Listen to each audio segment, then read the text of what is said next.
Ladies and gentlemen, it's Michael and Mike of the Michael Decon program. It's goddamn amazing.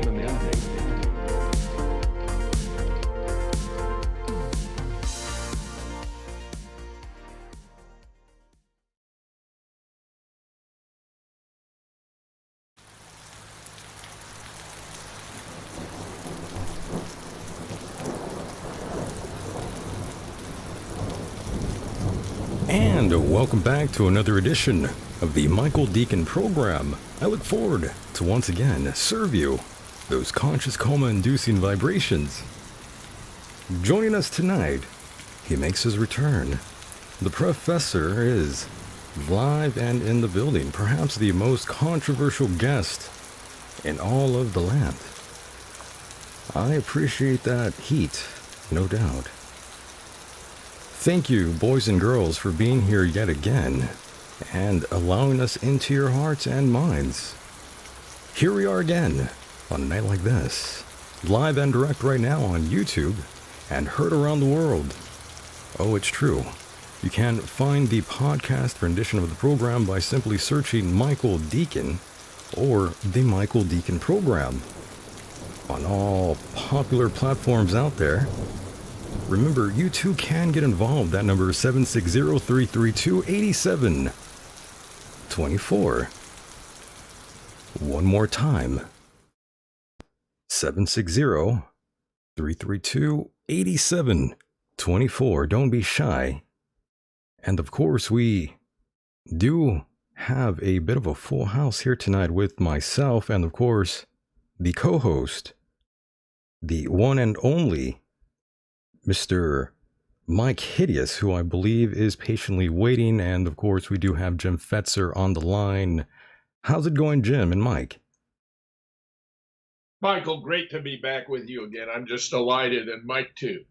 Very nice. And welcome back, Jim, once again. And of course, it's been pretty wild the last couple weeks, especially since the last time we talked, Jim. All sorts of chaos has ensued yet again. Oh, no doubt about it. And of course, I wander off into politically incorrect territory all the time, trying to figure out what's going on here, Michael. So Oh, your yes. audience may want to brace itself. They always do when you're here. They always do, Jim. Well, I was a longtime member of the Evolution and Human Behavior Society, and I've done a fair amount of research on evolution.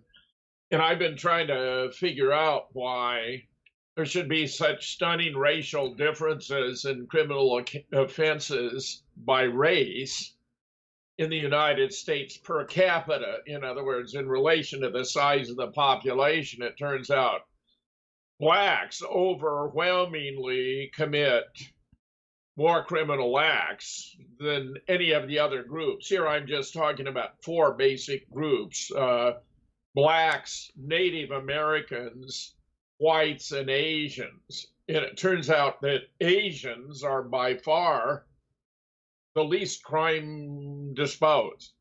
They have the lowest propensity in terms of the frequency with which they commit criminal offenses, whereas the blacks have the highest propensity measured by their relative frequency of the commission of criminal acts. And I'm talking about a whole host of different crimes. I'm talking about 20 different categories of crime: murder and non-negligent manslaughter, arson, embezzlement, forcible rape, sex offenses, motor vehicle theft, prostitution, robbery, fraud, weapons carrying, vandalism, burglary, aggravated assault, drunkenness, disorderly conduct, larceny, theft, drug abuse, property crime. I mean, blacks are out in the lead in every one of these categories, typically by an enormous margin.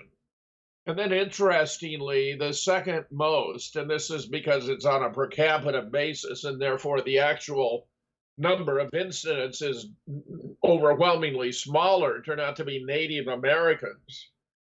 And then you have whites, and then the most law-abiding or the least disposed to commit crimes, Asians. So when we look at this question of race and crime, I mean, it appears to me the reason why the police are arresting blacks more often than they are any other group is because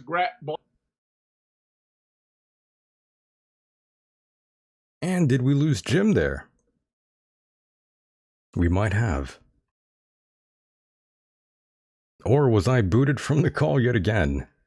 Sometimes that happens for whatever reason, ladies and gentlemen. I'm not quite sure. They were, there captured and brought on ships to the United States to work as slaves for minimal wages. Really, this had a great, every historian of the United States recognizes this had a very significant economic benefit to the South, where the war technically wasn't fought over slavery. The war was fought over the right of states to secede because the Confederacy wanted to secede from the Union. It is true that the primary reason was because their economy was a slave economy and that they were inclined to want to maintain it. But the fact is, the war was actually not fought over slavery per se, but over the right of the states to secede. Now, given that American blacks have African origins, I've been wondering, I've been speculating about this only for the last 2 days. Now, get this, I have published a fair amount on evolution. I have a book entitled The Evolution of Intelligence, is about the difference between genetic evolution and cultural evolution and the emergence of human mentality from its precursors, of human minds from animal minds, where the mountain gorilla, for example, exhibits 3 different basic forms of mentality, where I discriminate between 5 different types of mentality, and where we find the lowest level species have the lowest types of mentality, and only the higher level the highest, and only human beings the highest, which involves, well, not to make it too long a story, but it involves being able to make up signs that stand for anything you want. I mean, it opens the domain of imagination, distant planning, and so forth. In other words, lower animal species are largely restricted by the space-time parameters of their immediate environment. They are able to interact with developments in their immediate environment, including conspecifics, meaning other members of the same species, threats in the environment, food in the environment, changes in weather, all that sort of thing, but largely spatio-temporally restricted. Now, when you accede to the higher level of mentality, it's known as symbolic in my typology, where I am building on the theory of signs developed by the great American philosopher Charles S. Peirce, whom I regard as the only great American philosopher. It turns out that lower level signs look like what they stand, they resemble what they stand for. They look like what they smell like, they taste like. So, paintings, photographs, visual images generally represent the lowest level of mentality. A photograph of you maybe not on a good day, right? It looks like you because it resembles you. Now, the second level of mentality is indexical. That's with regard to cause and effect. So you can make, an inference from smoke to fire, from fire to heat, ashes to fire, and all that. Plus, some types of cause and effect relation require experts to read or diagnose. Take, for example, geological strata, these layers of earth that during exhumations and large archaeological digs are exposed. You have to have a certain degree of expertise to read the geological layers. Similarly, even for the trees of a ring, the rings of a tree, which of course we know are acquired during the growth of a tree, and those who are experts can tell whether it was a good year or a bad in terms of rain. But take elevated, a temperature and red spots emerging, that may well be the measles. But there are signs where it requires experts to read them. Now, there are lots of causal relations that don't require experts that we all pretty much share in common, but there are others that require degrees of expertise. One of the interesting aspects in the history of art was when Picasso started reconfiguring the human form, and he take the figure of a woman, and it wouldn't be conventionally related. You wouldn't have the head above the breasts, above the midsection, above he would move them all around. So you might have a breast over here and a head over there, right? For that, of course, he has received a special niche in the history of art. Now, the highest, the third of the three basic levels, and then there are two higher, is the use of symbols. Now, symbols are like the words in ordinary languages. They're merely habitually associated with what they stand for, linguistic habits. So we use the word, in English, we use the word horse to stand for this four-legged animal that runs races, occasionally wins them, has a tail, a mane, and all that, right? I said the word horse. Notice how different the word horse is That's what I thought. From a painting or a photograph of a horse, which looks like a horse. The word horse doesn't look like a horse. And the word horse isn't a cause or an effect of a horse. You could have hoof prints in wet sand, for example, or you could have remnant of recent passing of horse. Watch your step, right? Those are causes or effects of a horse, right. But the word horse is not. Now, the wonder of symbolic mentality is you can create names for things that don't even exist, right? I mean, we can talk about Santa Claus, we can talk about unicorns, We can even make paintings of them too, except there's nothing. They resemble a unicorn, except it's only an imaginary entity. It's not a real thing. Well, right. What the great advantage, I'll try to tie this off. The great advantage of symbolic mentality is you can create plans and visions for all kinds of situations that you're never actually in. In other words, it facilitates hypothetical and what is sometimes technically known as counterfactual reasoning, thinking, planning, anticipation. Now, there are two higher levels. One that I have introduced, transformational, which has to do with the reasoning, where you'll take a proposition like Jack and Jill went up the hill, and from that you can infer Jack went up the hill, Jill went up the hill, and normally Jack and Jill went up the hill together, blah, blah, blah. They're much more complex examples, but the point is, if you want to know whether a person possesses transformational mentality, they'd have to have the capacity to reason using the principles of logic. The highest level being meta mentality, where you use signs to talk about other signs, because all these categories of things that stand for other things in some respect or other for somebody are technically known as signs. So if you use signs to talk about other signs, for example, I have a nephew who is the head of the Chicago Film Critics Circle, and they use language, ordinary words, to talk about movies, which include a lot of images. They include a lot of cause and effect relations that are simulated, manufactured, or made up, just as, say, when Rambo breaks into that North Vietnamese camp to save the American POWs, you see bodies flying through the air, blood gushing, blah, blah, blah. But of course, that's all made up by little special packets of blood that explode. But we're not actually killing a whole lot of actors on the set, or we'd have a whole lot of trouble recruiting for our next movie, right?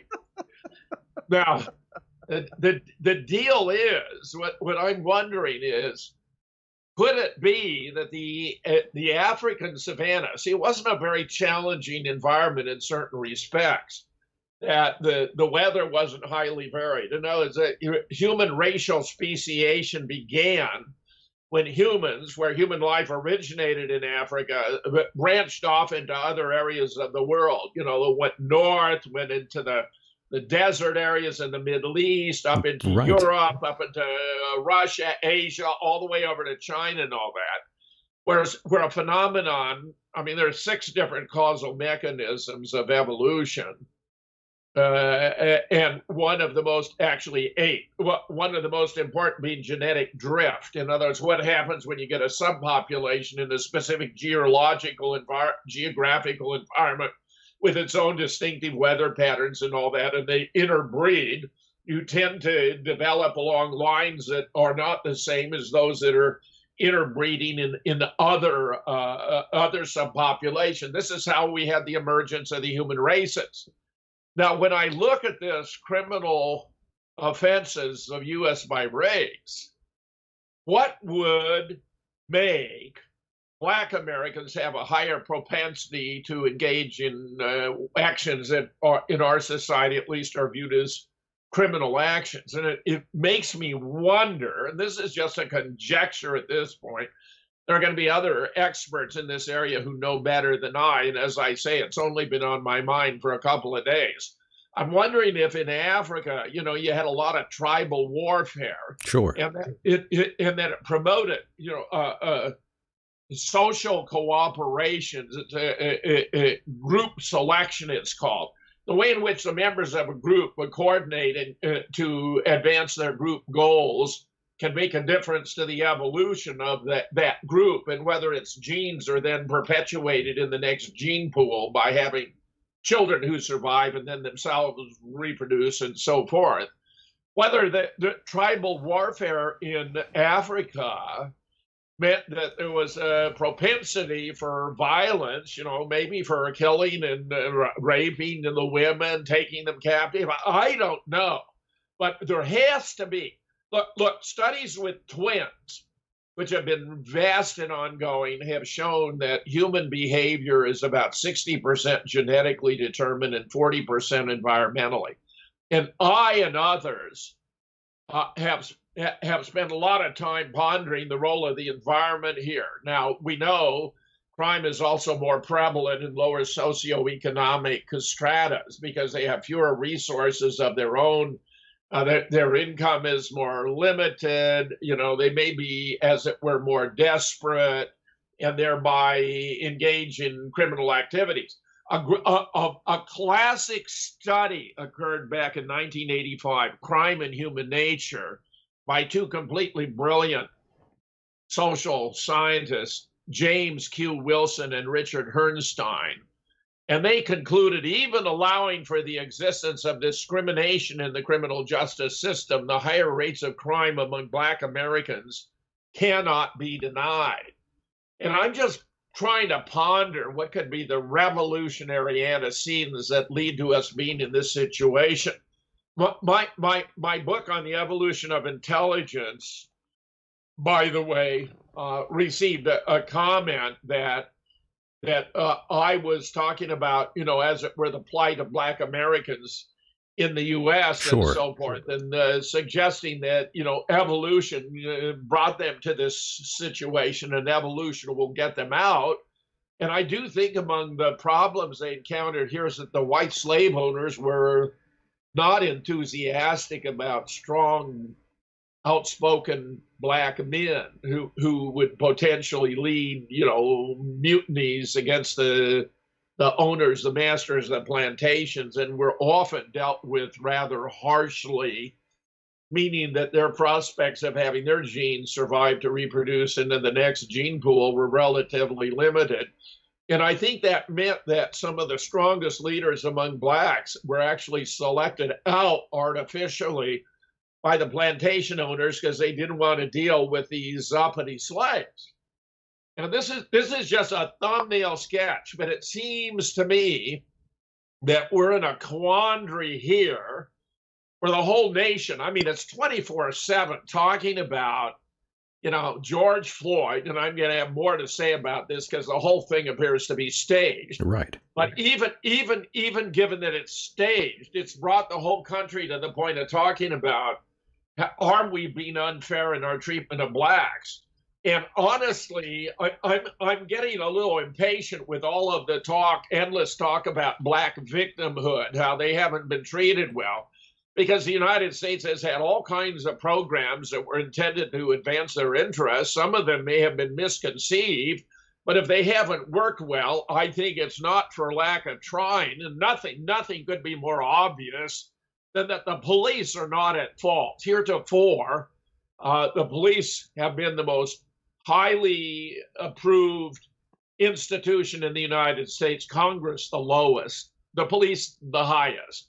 And frankly, you have so many, even in Minneapolis, they got lots of Black cops, Asian cops. There were Black and Asian cops involved in the arrest of George Floyd, for crying out loud. By the way, Jim, just a side question. This is where, right. I want to take a break and let you and Mike have your say. Sure. I just wanted to quickly ask you, however, Jim, if you had any sort of bad run-ins with any police officers throughout your life. I was just wondering.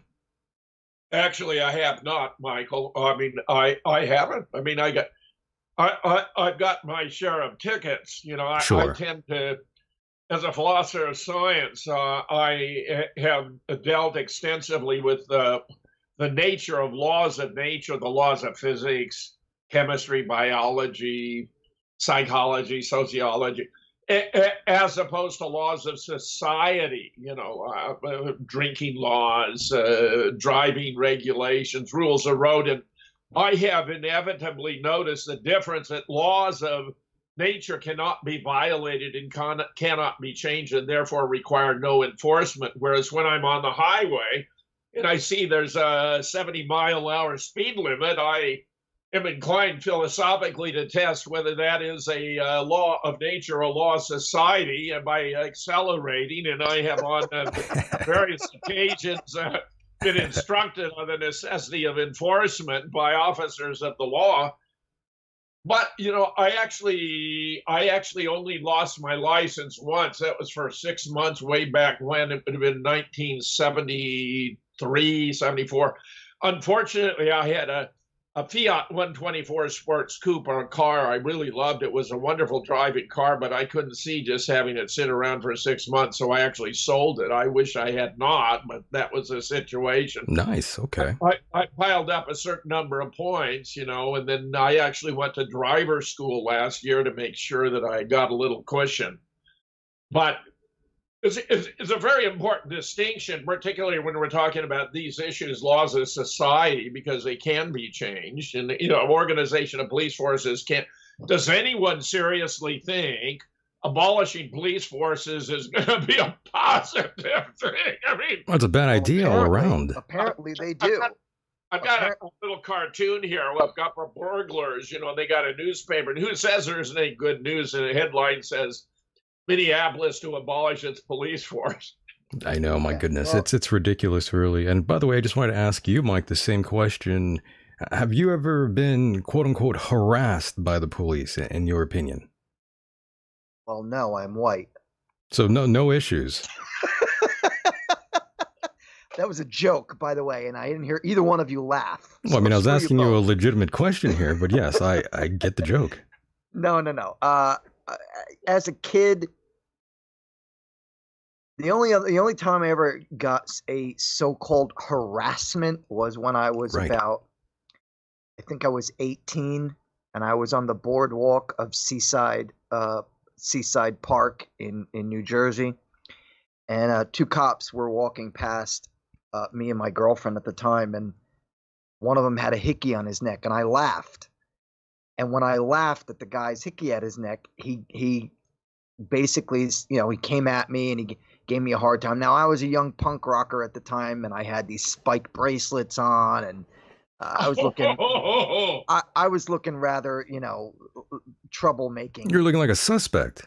They literally took me off the boardwalk, away from everybody, and then had me up against the wall checking me. And I'm like, what are you checking me for? What did I do? And they're like, you're not supposed to have those bracelets. It's illegal. Now, mind you, if I had not laughed at the guy's hickey, this probably wouldn't have happened. But I initiated the problem. Now, this is not to say that they beat me up. They didn't put me in jail, so on and so forth. That is the extent of my so-called harassment. But mind you, maybe I was asking for it. I was 18. I was a young little whippersnapper, troublemaker. Yeah. Whatever. I don't even consider it an issue at this point in my life. Right. Well, you are being a smart guy, a wise ass. Right? Exactly. But did he know you were laughing because of the hickey? He might have thought you were just laughing because they were cops. No. I think I might have said something to my girlfriend like, "Oh, look at this guy's hickey," and he thought you were a troublemaker. That's probably why. That's right, troublemaker. Yeah, to be honest with both of you, I've never been harassed by police ever. Luckily. Are you implying you have, Michael? No. I'm saying I've never been harassed at all. Yeah, I've never been arrested. I've never even had a ticket. Well, I've been arrested. I'm not in that category. I've been arrested, and when I was arrested, I completely complied. I didn't try to resist arrest. I didn't. In fact, I even kept my mouth shut. And I didn't get beat up or. And by the way, the cops who arrested me were black. It's a good thing you didn't get beat up. Yeah, I suppose. I know one instance, my wife would probably prefer, it was a driving situation. We were in the mountains of West Virginia, heading toward Virginia, where I was on a visiting appointment. And I passed a big black, slow-moving car on the right. And the driver was pissed off and came up beside me and held up his gun belt. And he turned out to be a cop. And directed me to follow him. And my wife was not very happy. And he just had us, it was just an harassment. That actually was an harassment. Had us sit there for a couple hours. He actually didn't have any jurisdiction. He was a local cop. He wasn't even on highway patrol. I had done an improper driving by passing him on the right on the shoulder. That's certainly true. So I suppose if you wanted to dig deep enough, I would come up with that one instance, but no big deal. Yeah, I understand. I was just very curious. Your experiences with law enforcement has been throughout the years, and of course, it obviously hasn't been bad at all. Same here. Now, Michael, to return to the fray. Yes. Listen, this business with George Floyd, it turns out to be quite ridiculous. Here I'm looking at a tweet that came from the Obama Foundation. Let me emphasize, came from the Obama Foundation. on the May of 17 May. On 17 May, the Obama Foundation tweeted a George Floyd poster, but George Floyd wasn't officially killed until May 25th. So here, 8 days before the event, the Obama, I emphasize again, Obama Foundation had a poster, memorializing George Floyd before he was killed. I've got another one that's brand new. I mean, I've known that particular point about it being pre-staged, because how could they possibly know if it weren't all planned out in advance?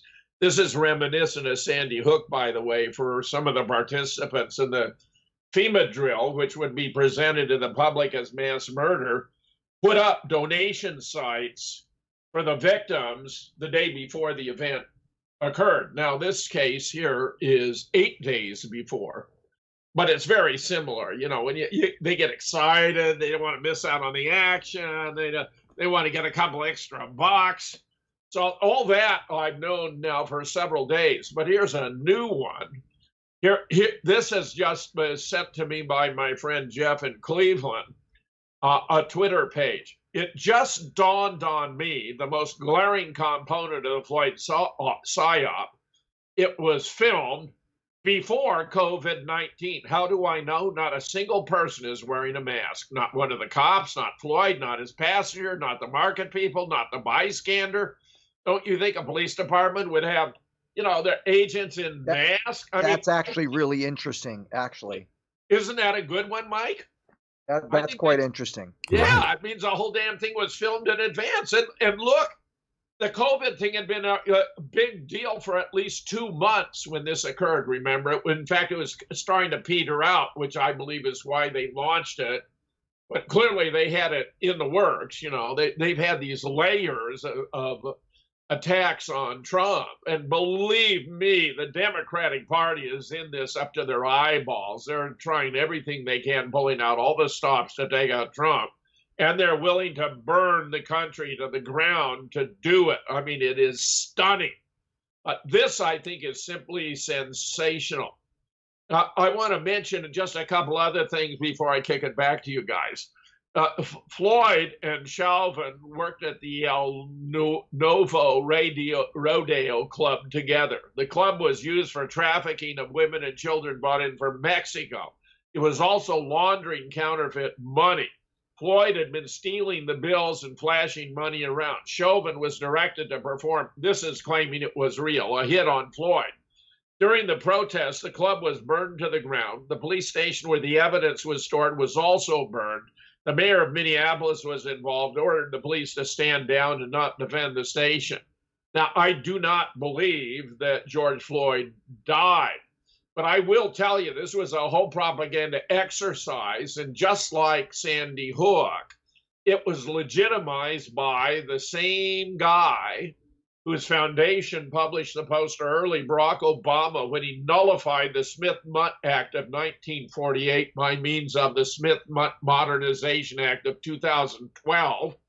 You remember the Sandy hoax event was on 14 December 2012. Well, the Smith-Mutt Act of 1948 precluded the use of the same techniques of propaganda and disinformation within the United States that were being used without.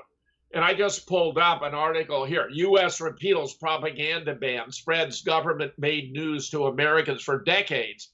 A so-called anti-propaganda law prevented the U.S. government's mammoth broadcasting arm from delivering programming to American audiences. What Obama did by nullifying the Smith-Mutt Act, and by the way, I've discussed this with a friend of mine who was a Army PSYOP intel officer, and he confirmed that when they were planning whatever they were going to do, they were explicitly considering whether it was consistent with the Smith-Mutt Act that they not violate it. What Obama did was just open a floodgate of propaganda in all these phony events, not just Sandy Hook, but the Boston bombing, Orlando and Dallas, Charlottesville, Parkland, Las Vegas. Whereas you both know, I bring together groups of experts to sort out what happened, to figure out truth versus fiction. And I published books on all of these, which you can find at moonrockbooks.com, with the exception of the Sandy Hook book, which was banned by Amazon less than a month after it went on sale. 22 October 2015 went on sale, was banned on 19 November after selling nearly 500 copies because it blows the whole case apart. In that instance, I brought together 13 experts, including 6 current or retired PhD professors, and we discovered the school had been closed by 2008. It was loaded with asbestos and other biohazards, damaged by hurricane, and not suitable for children or other human beings. There were no students there, and it was a 2-day FEMA exercise presented as mass murder to promote gun control, where we even had the FEMA manual for the exercise, which I published as Appendix A, so they banned it. Now, that book I immediately released for free as a PDF, but I now, I was hit with this absurd lawsuit that led to a court agreement. Actually, I didn't agree to this, but the publisher of the book agreed to no longer publish the book. And now, the guy who brought the lawsuit has done everything he can to try to suppress access to it. But I mean, it's just outrageous. Barack Obama, I voted for the guy twice. I'm shocked. I'm shocked too, because I look back at it, but I would look at the alternatives. What he was running, John Kerry and the goal, John Kerry. Oh my God, when it came to Hillary versus Trump, it was no contest. Hillary is a monster. She's absolutely terrible, monstrous person. Just despicable. I couldn't ever bring myself to vote. And I like Trump as a fresh breeze. And I am still standing by. I think he's in the most sticky wicket any president has ever confronted. No one has ever had to confront this massive attacks from so many different directions. And I'm hopeful that he's going to bring us through all this. By the way, some of the things you brought up has ushered away some of the cat ladies out there, Jim. Good job. It's good to get rid of them sometimes.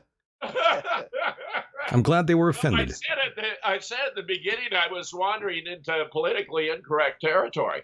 I mean, this whole thing. They're clearly new, Mike. Jim, don't worry.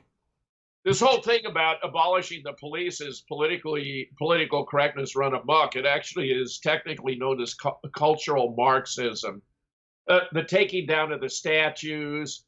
We even had one where they tore down a statue of Christopher Columbus because he's supposed to have been, a conqueror. I mean, it's absurd. What you're doing is denying and suppressing and destroying the identity of the nation.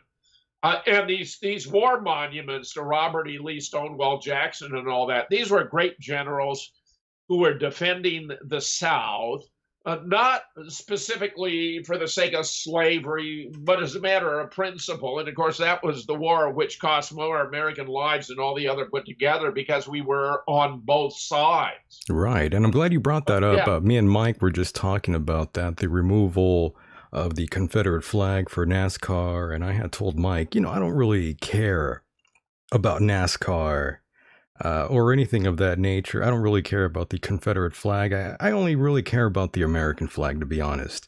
But I know many people were upset about the removal of the flag. Obviously, I could care less what flag they're flying there. To be honest, I'm not offended by that. And of course, I'm not offended by any of these statues that people want to tear down for whatever reason. I think it's absurd that they would even want to. By the statue. But freedom of speech isn't dependent on whether or not speech is offensive. Of course. My God, that's the whole purpose of protecting it, that it should be offensive, that you have to protect the right of people to say, no matter how much you may disagree with what they say, they have the right to say it.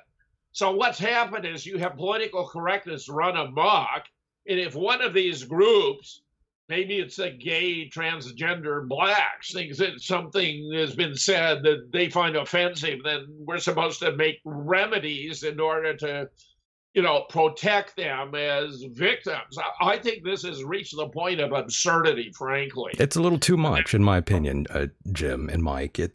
They're going a little too far with this. Way too far. And I'll tell you, I think this is one of the wise things that Trump has done, is to let this absurd occupancy of downtown Seattle. I mean, you got 8 blocks that have been seized by Antifa, right, declaring themselves to be an independent country. I mean, it's ridiculous beyond words. The autonomous zone, right? Trump has let it play out. I told Michael yesterday what they should do with that area of Seattle is they should surround it with military. And if anybody decides to leave, they must ask them for a visa and a passport. No food, water, or supplies go in or out unless they pay for it. And they should be treated as a separate country if that's what they want, because their sign says you are now leaving the United States. Okay, so if we're leaving the United States to come into an anarchist section that you've violently taken over, so to speak, and don't want any assistance from America, well then screw you. You can't come back into the country. You can't leave the area. You have to have a passport or a visa to get out. That's what they want. Give it to them. Hey, let me offer an alternative suggestion. Blow it up? No, they're making themselves look like idiots. Of course they are, Jim. Let it play out. And here's the thing. You see, these are creatures of the liberal Democrats, the liberal Democratic governor, the liberal Democratic mayor.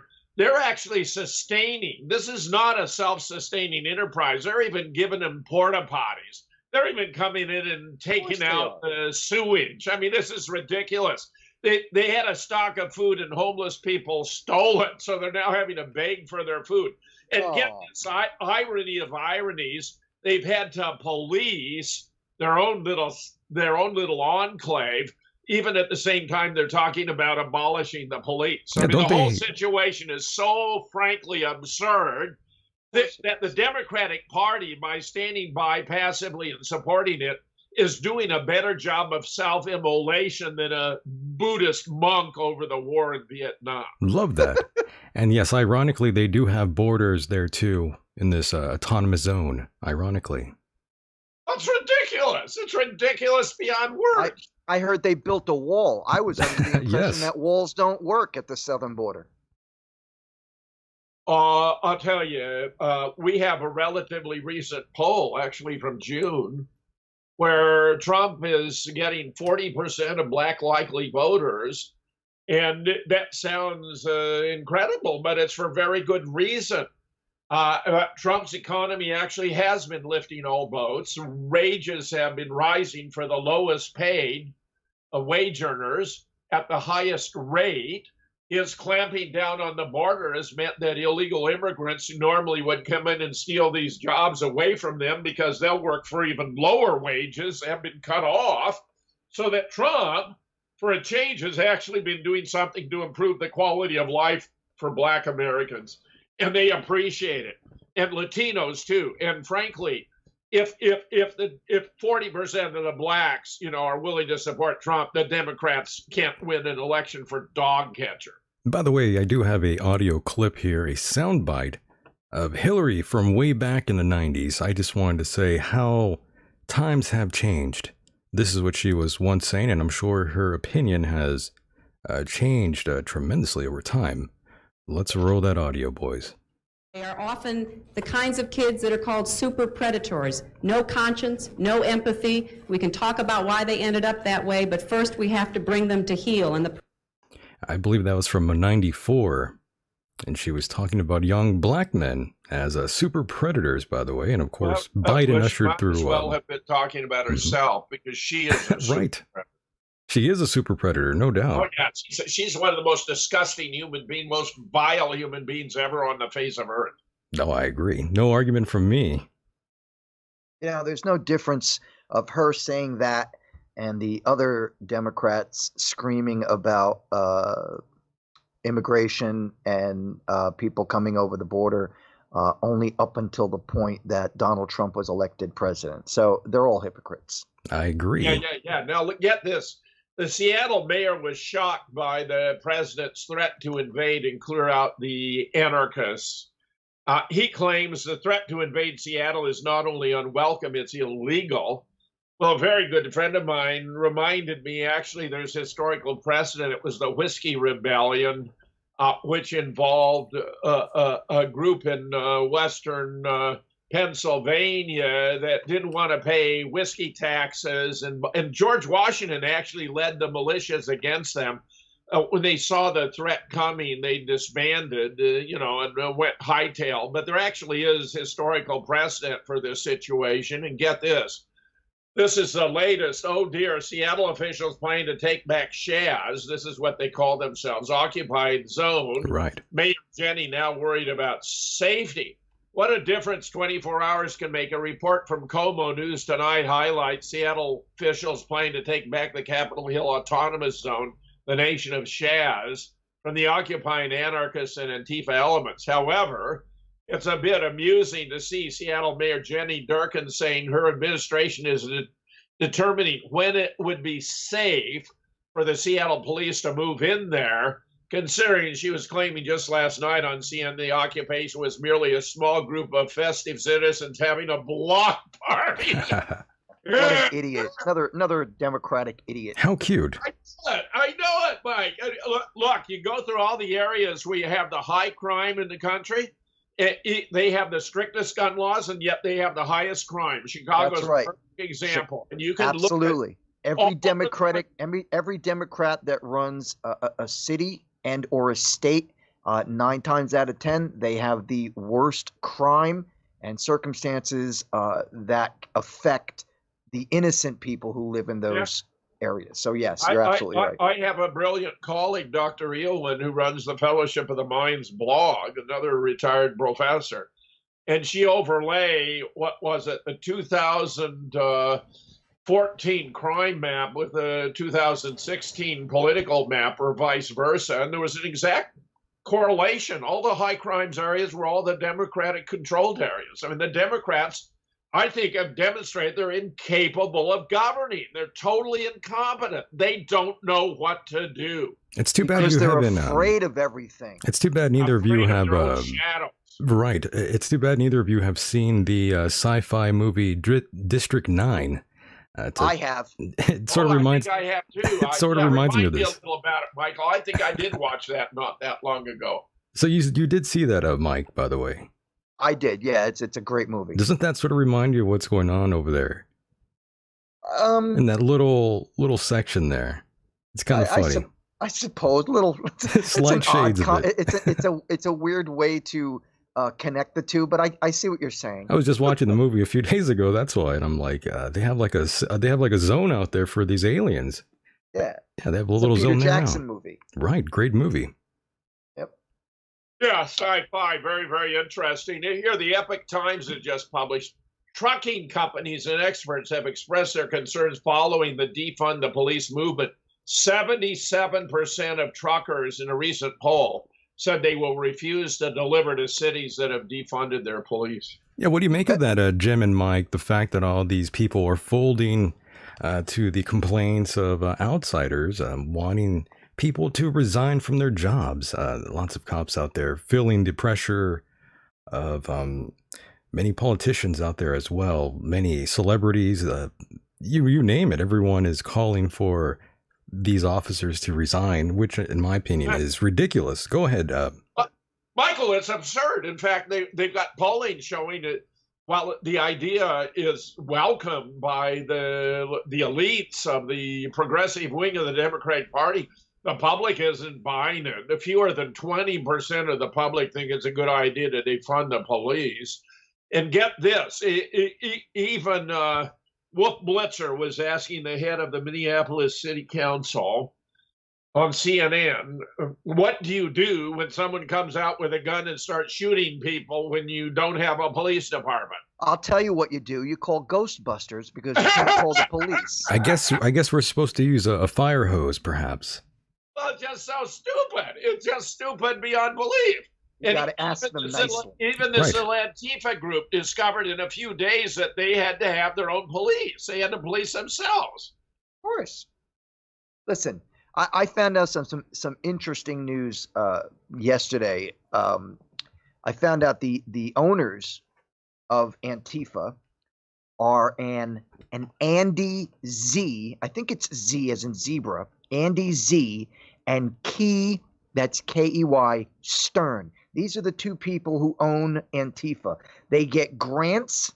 And by the way, this information comes from James O'Keefe from Project Veritov. He got this information. You know who that is? Yeah, that's a good source. Oh, absolutely. He has infiltrated Antifa and has gotten this information about them. They get grants from George Soros, another billionaire named Tom Steyer, and other billionaires where they get anywhere between 10,000 and 50,000 donations. Oy vey. Yeah. Get this. The Democrats are using Black Lives Matter to funnel international cash into their campaign contribution website, Act Of course Blue. they are. Yeah. When you click on the Democrats' campaign funding site, after clicking the link for Black Lives Matter, you get a page where it shows where all their contributions are going. It's unbelievable. It really is. And of course, we have Bernie Sanders. For those who missed him, now, of course, he is backing Joe Biden, which none of you should be surprised by that. Well, Bernie's all but disappeared from the face of the earth. I haven't heard a word from Bernie in ages. This is his last words, by the way, or his latest words. That what we are involved in right now, two major issues. Number one, the absolute need to defeat the most dangerous president in the modern history There he is. of this country. And that is that I know that there are folks within the Democratic Party who will have differences of opinion on this issue and that issue. And I certainly am one who does have differences with many others.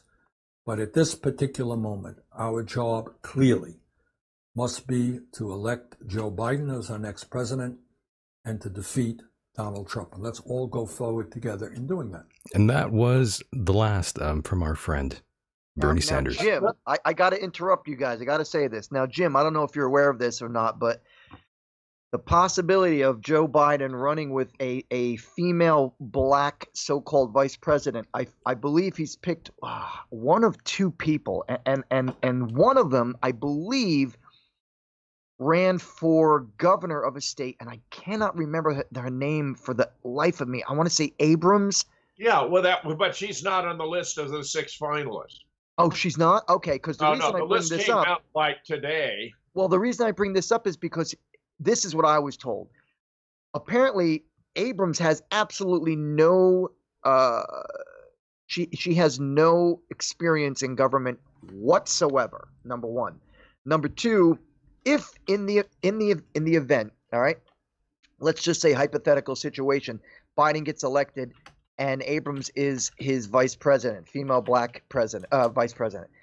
In the event Biden has to get removed from office because of dementia and Alzheimer's, whatever, illness of the brain, she becomes president, okay? Someone with absolutely no experience whatsoever, not even a businessman like Trump. Now, she gets 3 years, and then she decides to run again for a second term. So now that's 7 years. In the event she wants to run for a third term, that is possible. So you're talking. Mike, yeah, you don't have to worry about Stacey Abrams. She's not on his list of 6. Good. But I'll tell you what's peculiar. Unless Elizabeth Warren has changed her race, maybe she has. She's on the list. Amazing. She's on the list. She was supposed to be Native American. Maybe she can now pass for black. Yeah, maybe. What an idiot. They're all idiots, honestly. By the way, do you Kamala Harris is on the list. Yeah, definitely she's on the list. By the way, do you boys remember Lindsey Graham? I remember. Here's a clip from him not so long ago, perhaps from the past. I want to talk to the Trump supporters for a minute. What is Donald Trump's campaign about? He's a race-baiting, xenophobic, religious bigot. And you know how you make America great again? Tell Donald Trump to go to hell. If you can't admire Joe Biden, but that's a long time ago. That's when Trump was executing his hostile takeover of the Republican Party. Remember that. He was singing a different tune. What happened? I Well, think what happened, Lindsay, Michael, is that Lindsay's adapting. yeah, that's what I was going to say. I think what happened, and I've heard Lindsay do other interviews.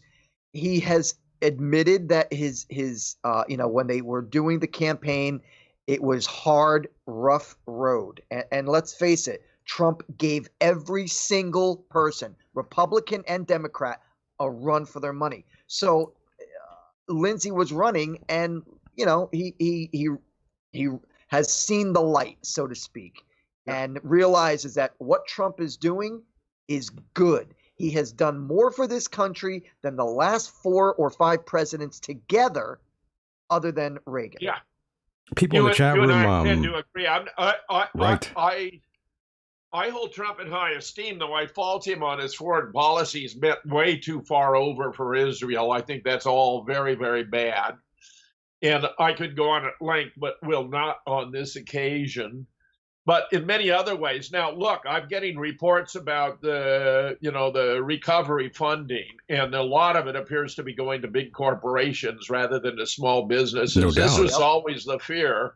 That's right. It's shutting down the economy. The U.S. has like 5.7 million companies, 90% of which have 20 or fewer workers, employees, where Investors Watch blog observed that 75% of that 90% couldn't go a month with no revenue and survive. And we already know at least 40% of those small companies are not coming back. So this is having devastating effect. Giving money to wealthy corporations is a bad idea, and I'm very concerned about that report. You should be.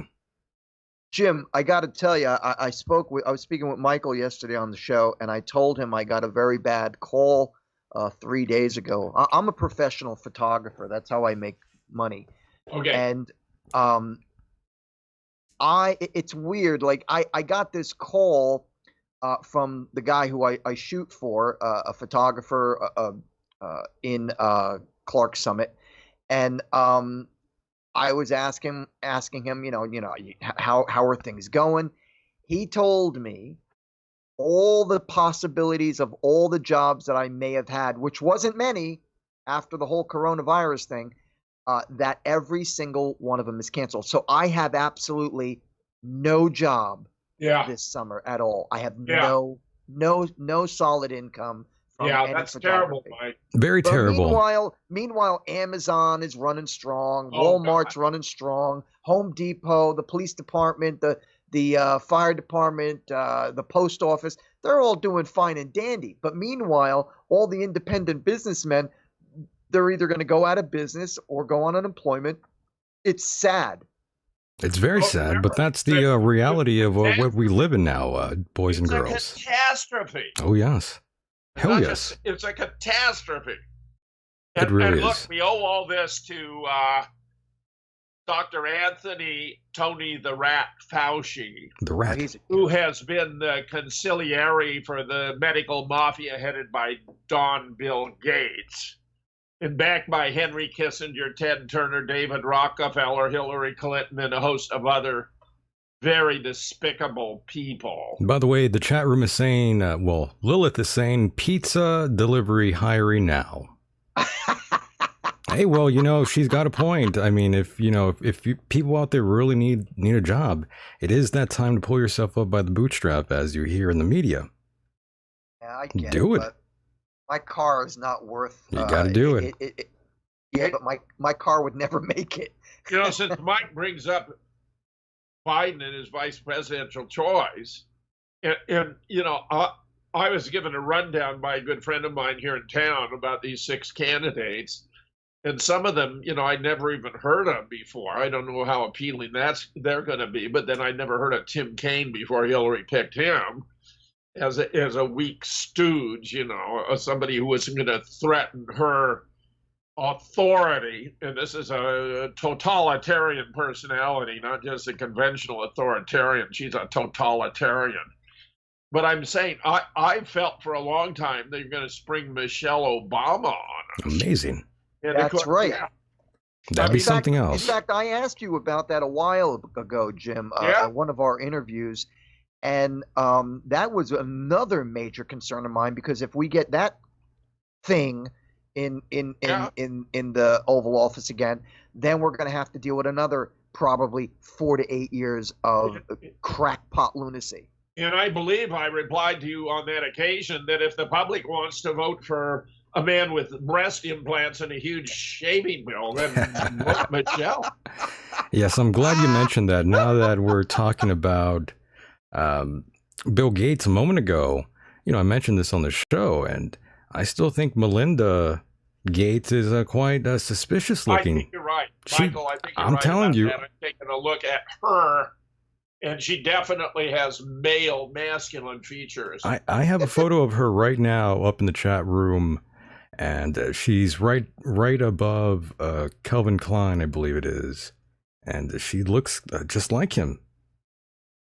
There's a very funny photograph of Big Mike and Little Mike where Michelle is sitting next to Michael Bloomberg, and she's twice as big. Really? She's got these square shoulders and muscular legs. She played football for Oregon State before she transferred to Princeton and adopted a female persona. And she was actually not a bad football player. She had like 44 tackles and 6 for loss, Really? Wait. Yeah. As a woman, she played as a woman. No, God, no. She's not. She played as a man. She was born Michael Levon Robinson. Look, this is all really well. I did a huge amount of research before I tackled this. I wouldn't go public with this if I hadn't done my homework. Gotcha. I'm still very suspicious again of that Melinda Gates. No, Michael, I think you're correct. My impression of Melinda, yes, this is another man. Very strange. And no offense to any of the trannies or any of that out there. No, we don't mean to disparage you at all. We're just bringing don't run for office now. Yeah, right. It's called truth in advertising. Truth in advertising. These Obamas are such phony balonies, and they've done so much damage to the nation. Look, here's one illustration in case anyone missed the memo. But Hillary Clinton, then Secretary of State John Brennan, then head of the CIA, and Barack Obama, president, created ISIS in 2012. They created a terrorist mercenary army to rape and loot and commit mayhem in the Middle East to put pressure on the Syrian government of Bashar al-Assad, who, by the way, is the very popular democratically elected president of Syria. We hear all this cockamamie about going into the Middle East to bring freedom and democracy. Well, Syria is already a democracy. Right. So how can we be bringing democracy to Syria using a terrorist army created by Hillary Clinton, Barack Obama, and John Brennan? Michael Flynn was fired because he opposed doing that. That's why he got in the hot seat and all this other nonsense. They couldn't allow him to be there as Donald Trump's national security advisor because he knew where all the bodies were buried. He knew all the nonsense. He knew the difference between true stories and false coming from the intel community, and they couldn't manipulate Trump if Flynn were there, so they had to take him out. By the way, I'm just curious here, Jim. Are we actually going to get to vote, or is this going to be done at home? Oh yeah, I think so.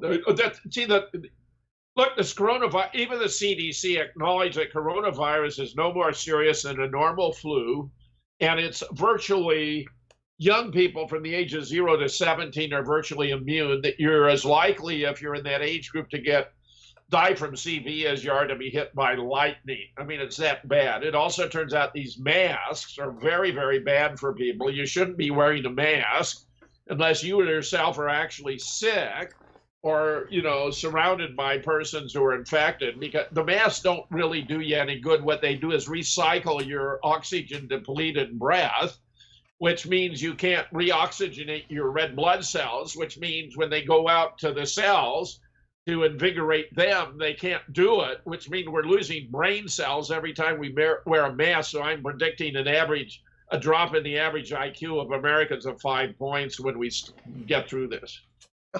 Good Lord, but that's The only bad thing is that now every other place requires you to wear the mask. That's the only bad thing. Oh, it's awful. It's so stupid. I And don't on like it top at all. of that, I've told you, Michael, I see these dummies who are driving in their car Oh all my alone God. with a mask on. Yes. Or they're walking down the street with a mask on. I'm like, Yes. what are you, stupid? Some- I know, the right. chances are It's slim so- to none that you're going to get it in your car. Social distancing doesn't make a difference either. In fact, the countries where they, didn't go this route have come through just as well or actually better off than we are. In fact, the experts all agree that if you have a communicable disease like this, the best thing to do is stay as normal as possible to your ordinary routine of working and so forth, and isolate the sick. You don't quarantine the healthy. I mean, that's just so stupid. I cannot believe you do not quarantine the health. This is like taking guns away from law-abiding citizens. Stupid. I can't argue with you quarantine there. the sick and you take guns away from the criminals. You don't quarantine the healthy and you don't take guns away from law-abiding citizens. My God. Well, it's illegal for us to go out on curfew, but it's legal for you to go and protest. Protest, right. Amazing. I know. Everything about this is ridiculous. By the way, Reds Priebus just today was interviewed about the Trump campaign because, he's trying to run a front porch campaign from the basement. And it's as Mike was implying, he's brain damaged. He's had multiple aneurysms. He can't speak coherently. He's cognitively impaired. Even when they give him a short television appearance, he commits one gaffe after another. So they're desperately trying to avoid his exposure, so that Democrats are real pleased that only one or two people are visiting Biden a day in his basement. Literally, he's in his basement. So Reince Priebus was saying that Trump should not allow him to get away with anything like this, but insist on the 6 debates, not just 6 debates, and then he'll make mincemeat out of Biden. Biden's going to have an earpiece, by the way.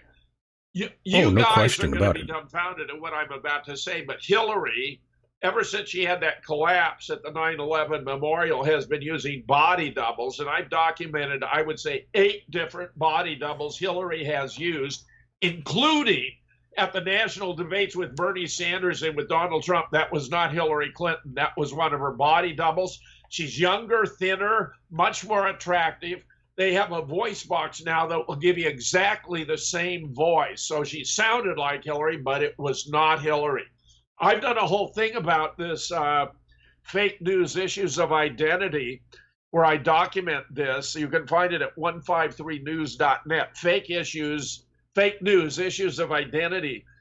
It began after her collapse that the campaign was so worried the country would be concerned about her health, which was, of course, deplorable. Is that the time when she was like falling down and the Secret Service had to get her? Yeah, that's what I'm talking about. Ah, yeah. okay, yes. Well, there are multiple. Look, Michael, we could go through this in detail, but let me lay it out. Yeah, go ahead. Chelsea had this spectacular apartment in New York, but she got another one for the reason that it came with a private hospital. So they closed the hospital so it had only one patient, namely Hillary.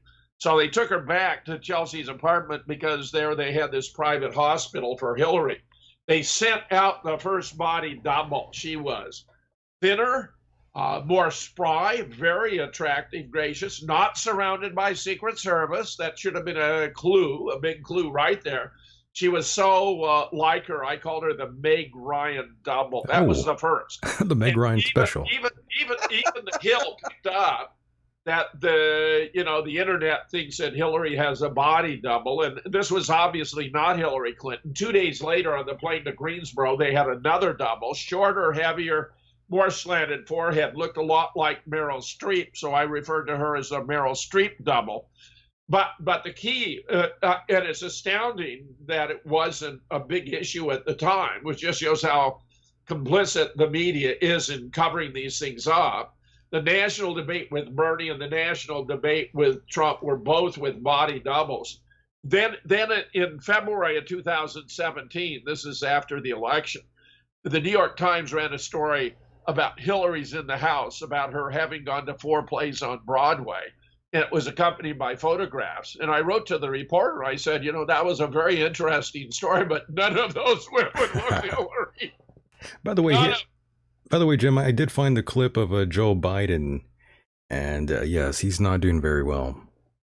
Oh no, he's doing the rapidly rising. Biden, if Biden actually is in a debate, he's going to have an earpiece. They're going to tell him what to say, but he's not going to be able to do it. His cognitive function is so bad, he'll get it garbled. He'll get mixed up. How is that even possible? Yeah, let's hear the audio of him stumbling around, Jim and Mike. Go ahead. The rapidly rising in with I don't know, his just inability to focus on any federal responsibility. I guess he was projecting there. Yes, indeed. What was that? Inability to focus, indeed. Is that what it's going to be like when he debates? One gaffe after another. They had him do a short clip, and he just, he was looking at his cell phone or whatever. He wandered off away from the camera. I mean, it was embarrassingly bad. Yeah, very sad. He is totally incompetent. The idea that a major political party would run a candidate in this degree of mental distress is just incomprehensible. But look what else they're doing to the country. They're willing to burn the country to the ground rather than, in the hope that it might help defeat Donald Trump. It's not going to do any of the above. It's going to, get him reelected by a larger margin. Jim, I've mentioned to Michael before what there are some people out there that are saying that if in the event President Donald Trump wins the second election for himself, that there is going to be some serious things taking place, such as rioting and that sort of thing. And I guarantee you, I believe that 100% that if it does happen, there's going to be some serious outlash by the left and the leftists. And in fact, I heard on the radio probably close to about 6 or 8 months ago where they that guy who I mentioned before from Project Veritas, James O'Keefe, he actually had infiltrated some people from another left-wing facility where they were saying in the event that Donald Trump wins the election, they are preparing for a quote-unquote war, and that they will be using guns and they will be doing everything they can to take down those who voted for Donald Trump. That's just what he said. I got news for him, Mike. There are over 100 million armed Americans who did not vote for Hillary Clinton and would be damned if they're going to vote for Joe Biden. I'm one of them. Yep, and I'm telling you, we're not going to put up with this shit. Nope. So they may not really like what they get if they get what they want. You know what scares me, guys? The possibility of a civil war, if it's not already in motion as of now. Mike, we're already engaged in a civil war. It's just low intensity. No, just look outside. I'm sorry, Michael? I said just look outside. I kind of understand what you're saying. I guess let me rephrase that. I think what I'm saying is I'm frightened in the event that if it were to go to the level of, say, the Civil War back in the 1800s. That's what I'm getting at. I realize our circumstances are extremely delicate right now, and we're walking a tightrope. I get it. What I'm saying is that I'm wondering if it'll ever get to the point that the American Civil War got to. I believe it was Jefferson who observed that the tree of liberty must be nourished by the blood of patriots from time to time.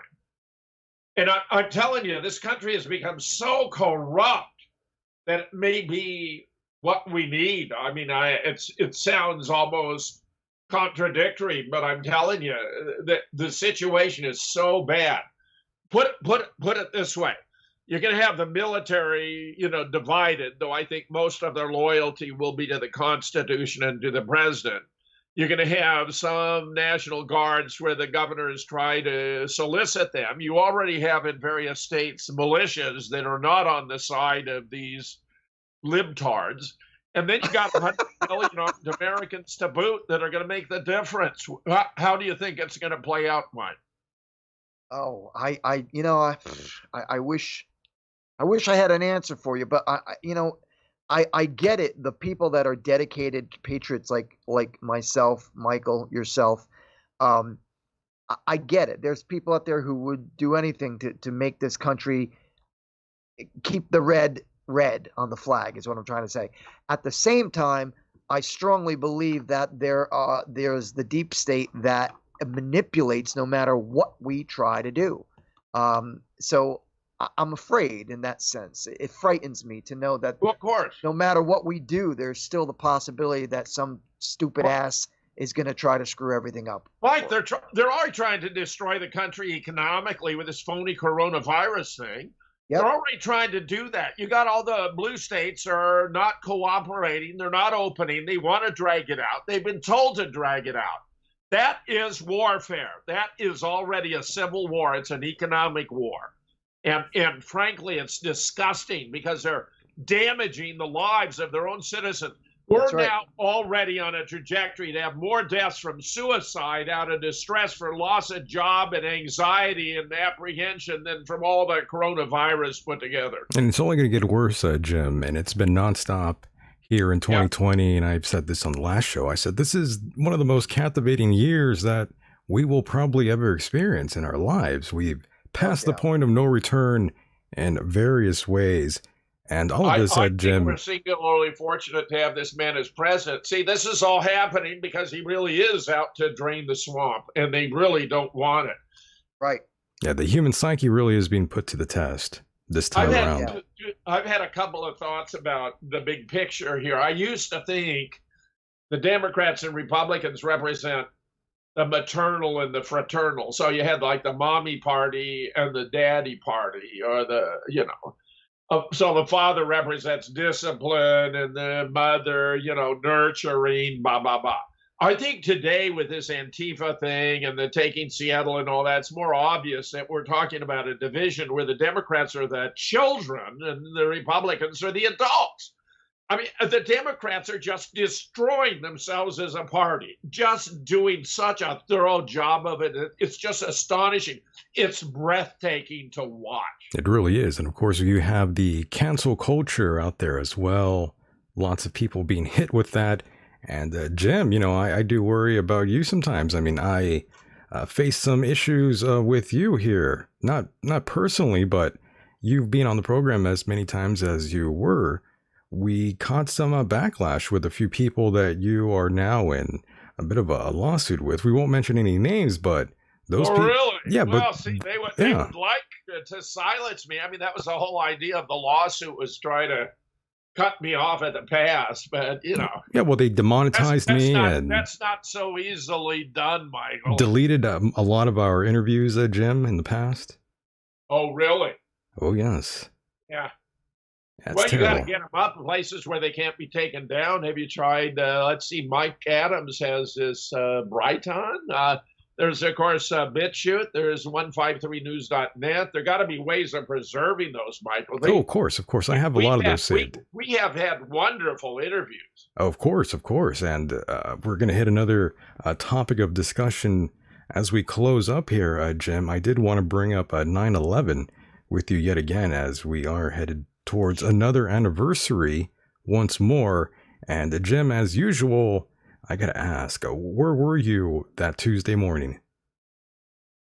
Oh, I was just in bed in our home in Duluth, Minnesota, where I was on the faculty of the University of Minnesota Duluth campus, reading the paper and drinking a cup of coffee, when my wife came into the bedroom and said she just got a call from our daughter, then residing in Florida, who told us to turn on the TV.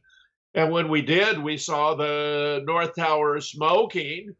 I think the explosion in the south, we didn't see any plane, took place. And when I watched the buildings be destroyed, I said to myself, this is physically impossible. What we're witnessing is totally false.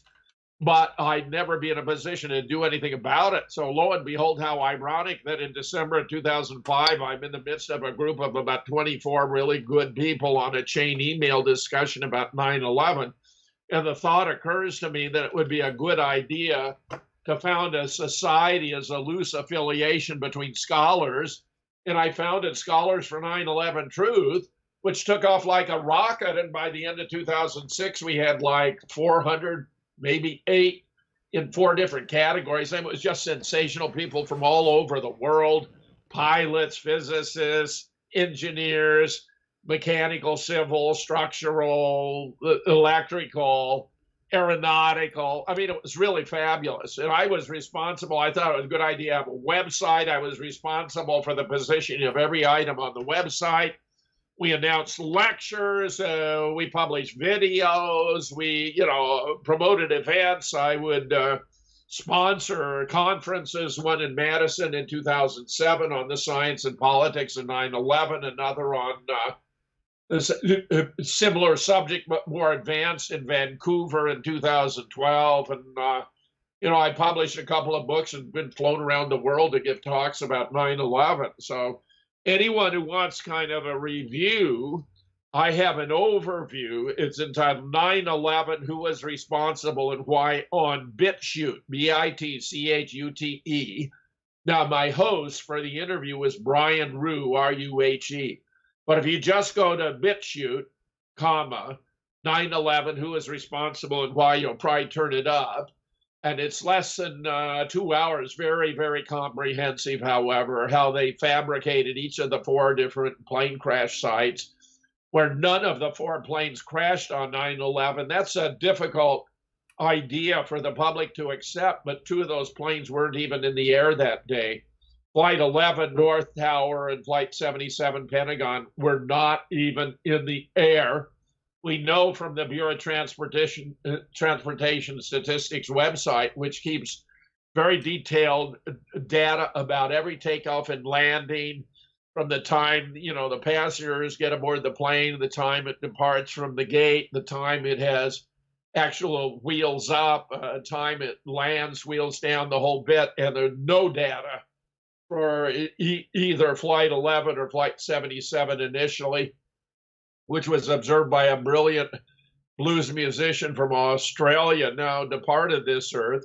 And for the other 2 flights, pilots for 9/11 Truth, an organization of mostly retired, I think, but also some active, both commercial and military pilots, actually tracked Flight 93 and discovered it was over Champaign-Urbana, Illinois, after it officially crashed in Shanksville, and 175, which was over Harrisburg and Pittsburgh, Pennsylvania, after it had officially hit the South Tower, and where I myself obtained Federal Aviation Administration records showing that the planes used for those 2 flights, where remember the same plane can be used for many different flights today, from Tampa to Chicago, tomorrow New York to LA, were not formally deregistered or taken out of service until 28 September 2005. So how can planes that weren't even in the air have crashed on 9/11? And how can planes that crashed on 9/11 have still been in the air 4 years later? Michael, a half a dozen of these alleged suicide hijackers stood up alive and well the following day and made contact with the British media.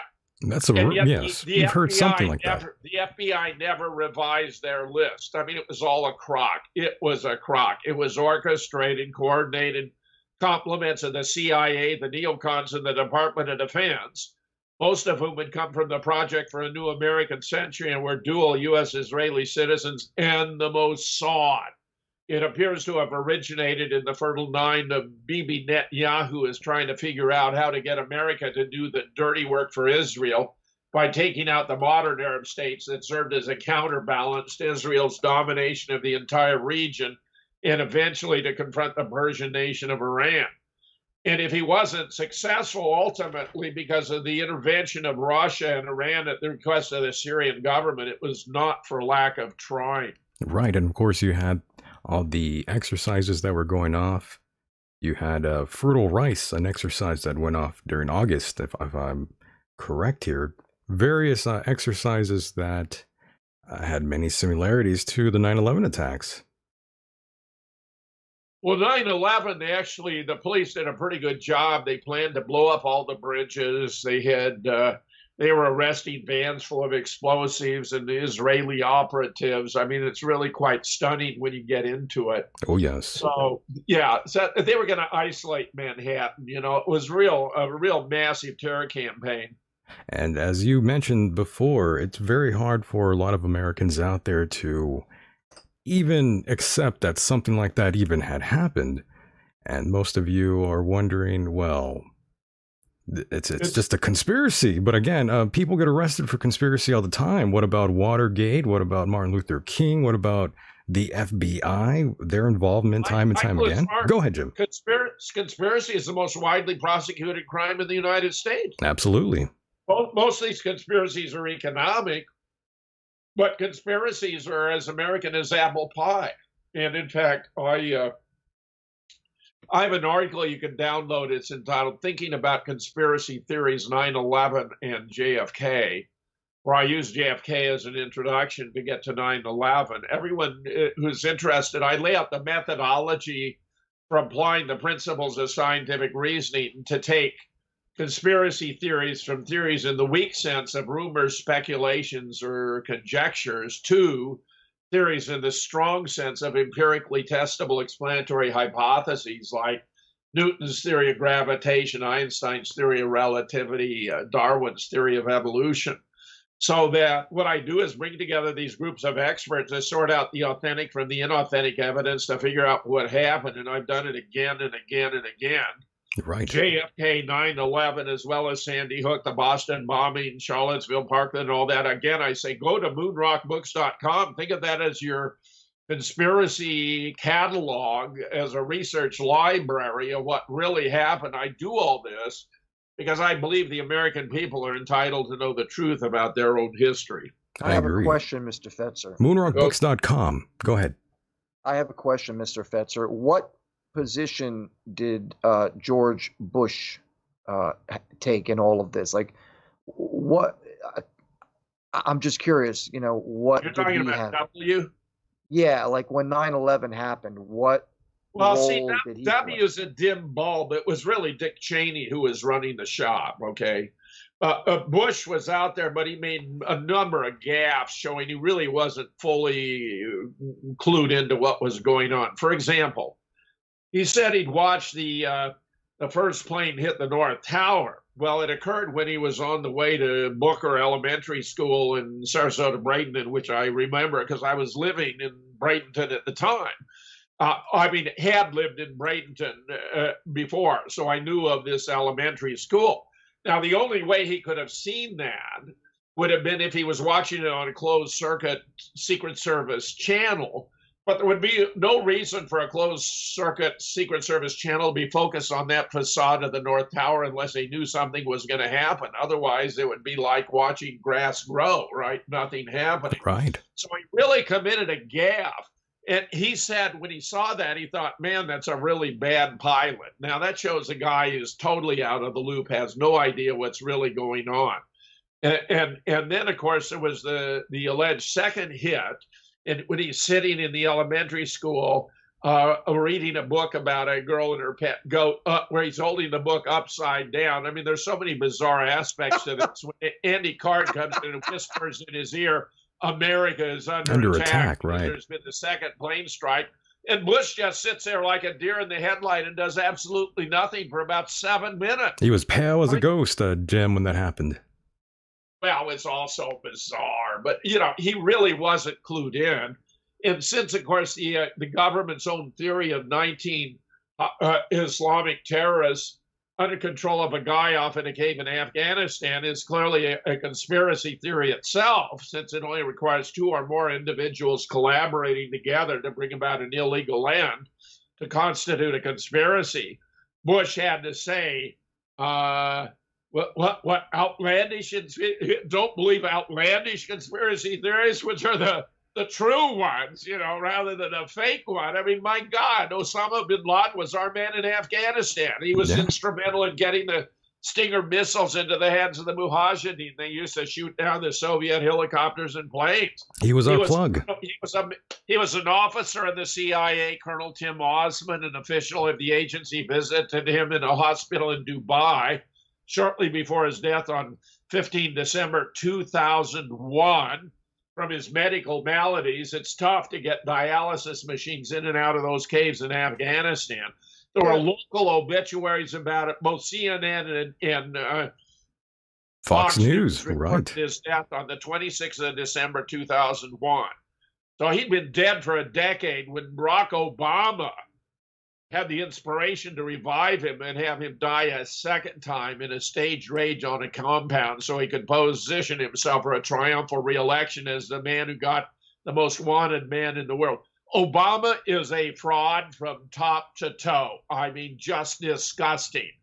Okay. And I'm just, if I didn't know whereof I speak, believe me, I would say none of these things. I am a professional scholar, 35 years as a university professor. I've now published 40 books. And my reputation is a function of the quality of my research. And what I'm doing since my retirement is 2006 is extending what I began with JFK and shortly thereafter Paul Wellstone by looking at these contrived events that were justified because Barack Obama made legal, because Barack Obama nullified the Smith-Mutt Act in mid-2012 to bring a Sandy Hook and everything that's followed, including all this nonsense with George Floyd and Antifa and everything else. Barack Obama is the inspiration, I guarantee you 100%. Yes, and in conclusion, the Bush administration is blamed for either knowing that the attacks were going to happen and didn't say a word, or actually causing the damage through their direct actions. Which one is it? Oh, they had to. That's why they stole razor. The election from Al Gore. They had to get into office in order to bring us 9/11. That was the whole idea. I mean, Gore legitimately won the election. Right, and of course, there was the consortium of newspapers that were going to report that when 9/11 took place, and they decided for the sake of national unity, they wouldn't reveal that Bush was not actually the legitimate president of the United States. And the proof is in the pudding, of course. You could check the wreckage photos, you could look at the phone records, and of course the aftermath of the disasters that happened and everything that took place following September 11, 2001 to usher in all these new policies and regulations. Now I want pudding.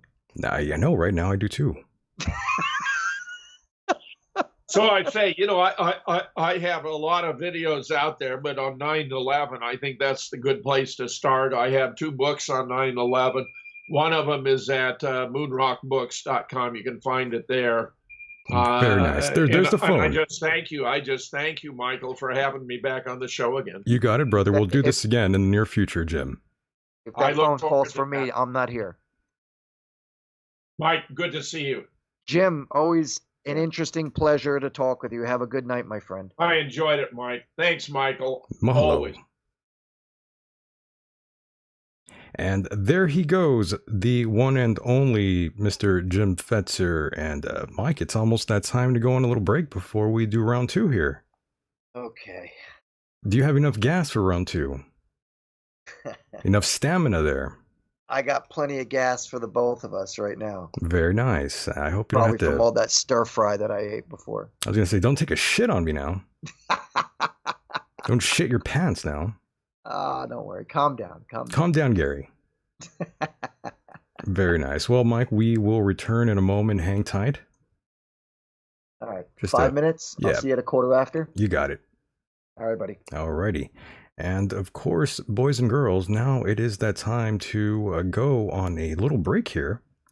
And I invite all of you to do the same. Go to the fridge, go to the bathroom. Whatever it is you have to do. When we return, round 2 is next. And of course, your phone calls are always welcome as well. That number is 760-332-8724. And yes, I'll put it up on screen for you. I'm sure some of you already forgot. Don't worry. Round 2 is next. Don't go anywhere. Stay tuned.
Have you thought of breaking through?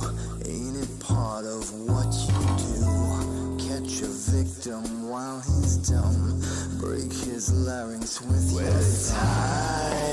time, and it's time to get high. Well, this ain't no goddamn dream, it's exactly what it seems. Wake up today just to lay back down and say, I won't be coming back. Let's call it a heart attack. Give me some of that knack. This is just a final payback. They all flipped on me, took my passions, left me be. When I had a place to sit, a goddamn attitude to fit. Talk real smooth, knew where to spit. But things have changed and I've quit. Got nothing to look forward to but a backlash full of lies. You're too late for where you're going. This is fate, the whistle's blowing. It's much too late. It's all too late. You're much too late. Like a piss hole punk with his nose turned up and a fragrance all your own. Tell me what it's like to be alone. And let's not forget the Scarface prick who offers fix to your face. He dropped out of the subhuman race. Sad. Boo-hoo-hoo. But I'm goddamn glad that piece of shit was just a fad. Tell me, boy, where were you? What's your story? I mean, really?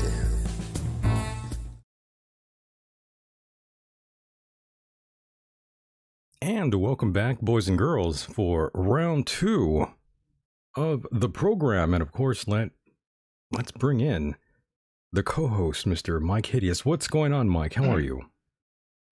Hello, Michael. I'm here. How was the break? Good. I fed my birds some peanut butter. That's good. You calmed them down. Yeah, I calmed them down, and I had a little bit of peanut butter myself. Very nice. And of course, we played Where Have You Been? I've been right here, buddy. No, the song. No, I get it. I know. Calm down, Gary. Calm down. Damn. Calm yourself. Calm yourself. That's like the new logo or slogan of the show. Yeah, we might need to make a t-shirt like that. It says, the Michael Decon program. Calm down. At the bottom, we could just put calm down. And in small font. Yeah, that might work. And then on the back of the shirt, you can have in quotations, don't tell me to calm down. Yeah, don't tell me. What an asshole he was, right? Oh, boy. Yeah, he's a piece of shit, no doubt. Mm. Good times, though. Yeah. I thought it was fun. I just wish we saved the audio. Oh, we're talking about that? Yeah. What was his name? Chris? Was that it? No, Gary. Gary. Yeah. I'm sorry. Yeah, you know what? It's too bad. I understand, though, now you are recording the shows. Is that correct? Oh, I always was. It's just that one I totally forgot. Oh, bummer. That's all right. So, I also heard before when Jim was saying how, talking about the possibility of your show being, how did he say it? Mm-hmm. Basically, here's what I'm getting at. Have you ever thought about maybe just doing a website where all your audios would be away from and not included on YouTube? Would that be a possibility? Well, everything's already saved.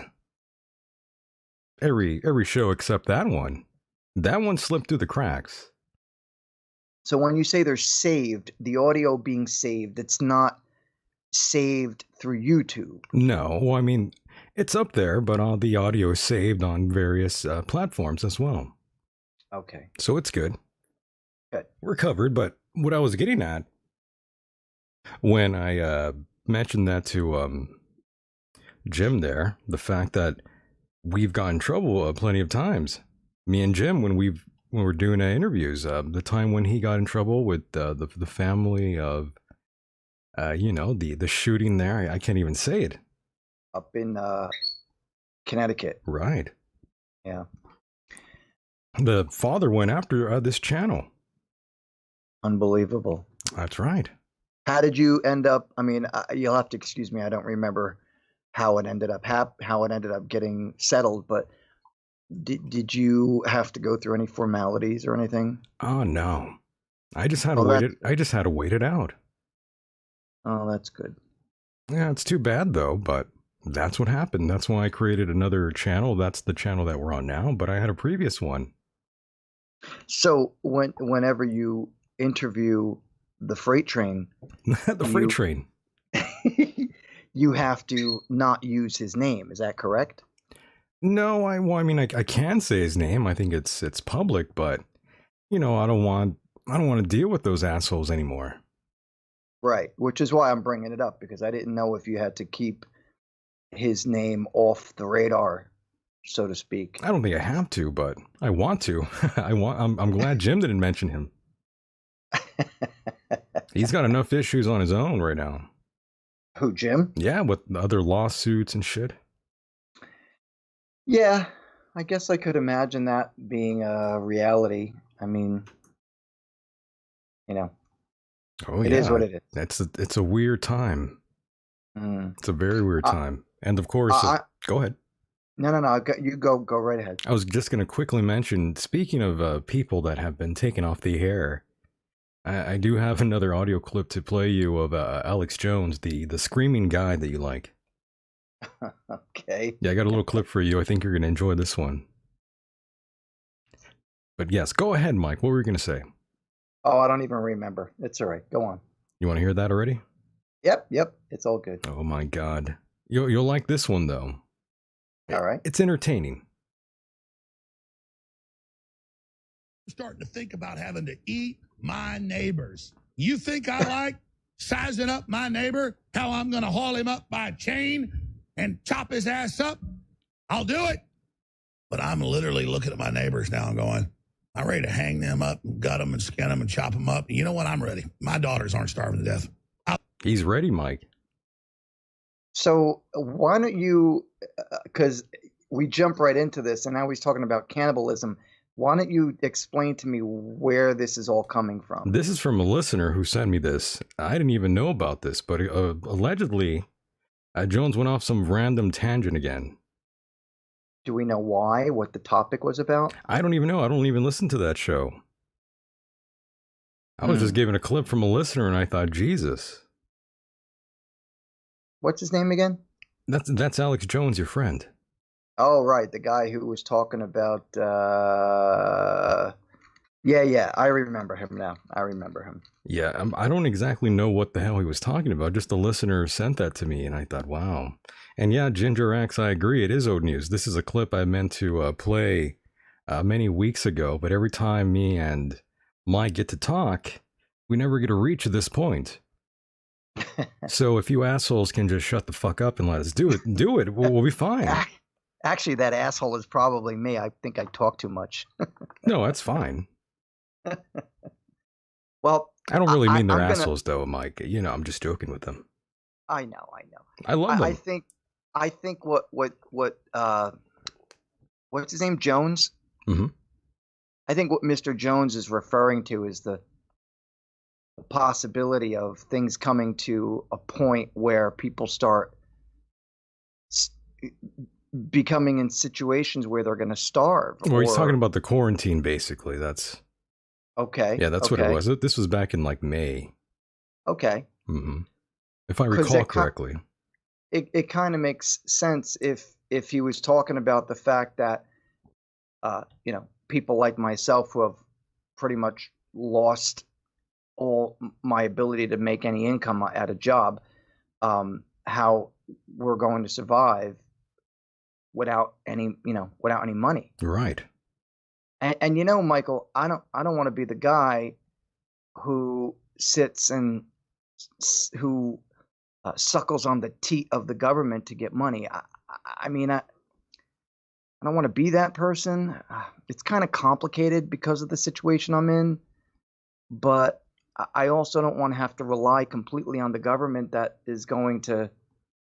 I don't know. I don't know.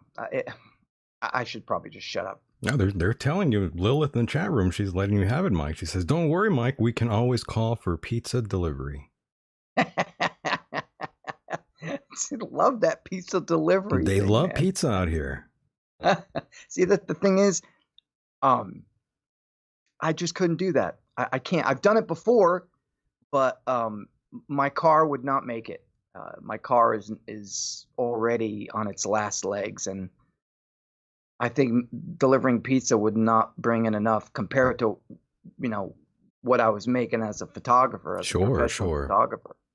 The reality is that a lot of these people, you included, myself included, a lot of the jobs that we had probably won't be back.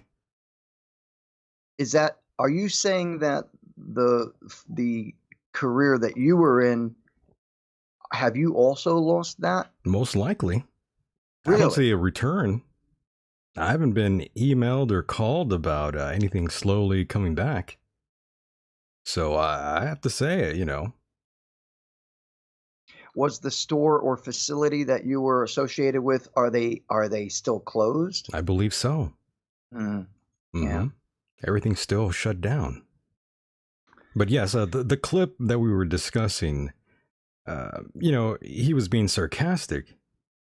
Sure, I'm pretty sure he was. Yeah, he was just being sarcastic. But yeah, of course, he was talking about the quarantine and being locked down and that sort of thing.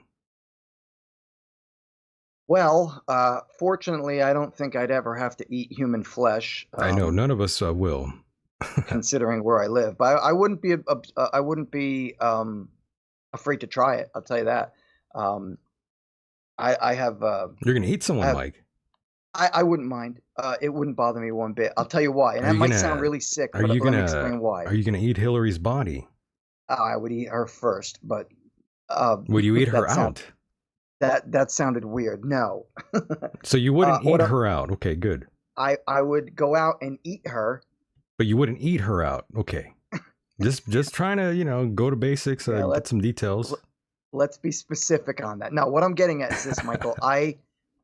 You know how I feel about animals, and I don't think I'd have any problem whatsoever if I had to eat portions of the human anatomy. And I only say that if I were in a severe situation, as I'm sure you would. No? If I had to, if I was forced to. Yeah, I mean, I'm not saying like I would eat it just for the heck of it, like I'm not gonna like make a dinner with like salad, wine, and human butt cheeks. I'm not saying that. I'm saying you know what that just reminded me of? What? The 1993 movie called Alive. Alive. Remember that shit? I sure do. Wow. Are you sure it was 93? Because I think, isn't that a remake? I don't know if it was a remake, but I do recall seeing the 93 film, and I just brought it up right now. Yep, released January 15th, 1993. Okay, because that's a remake. The book came out in the 70s. Okay. I remember when I was a young boy, that film came out, and it was obviously a true story. Mm-hmm. True story. And the book came out first. Then I believe they made a film out of it. It might even have been a television movie, but I think the 93 version is a remake. Yeah, the book did come out first. You're right. It came out in 74. Yeah, see that's where I'm going with. Yeah, because the flight happened, that crash when they crashed into the Andes, right? I believe so. Was it a soccer team? It was a rugby team. A rugby team. And that was in 72, right?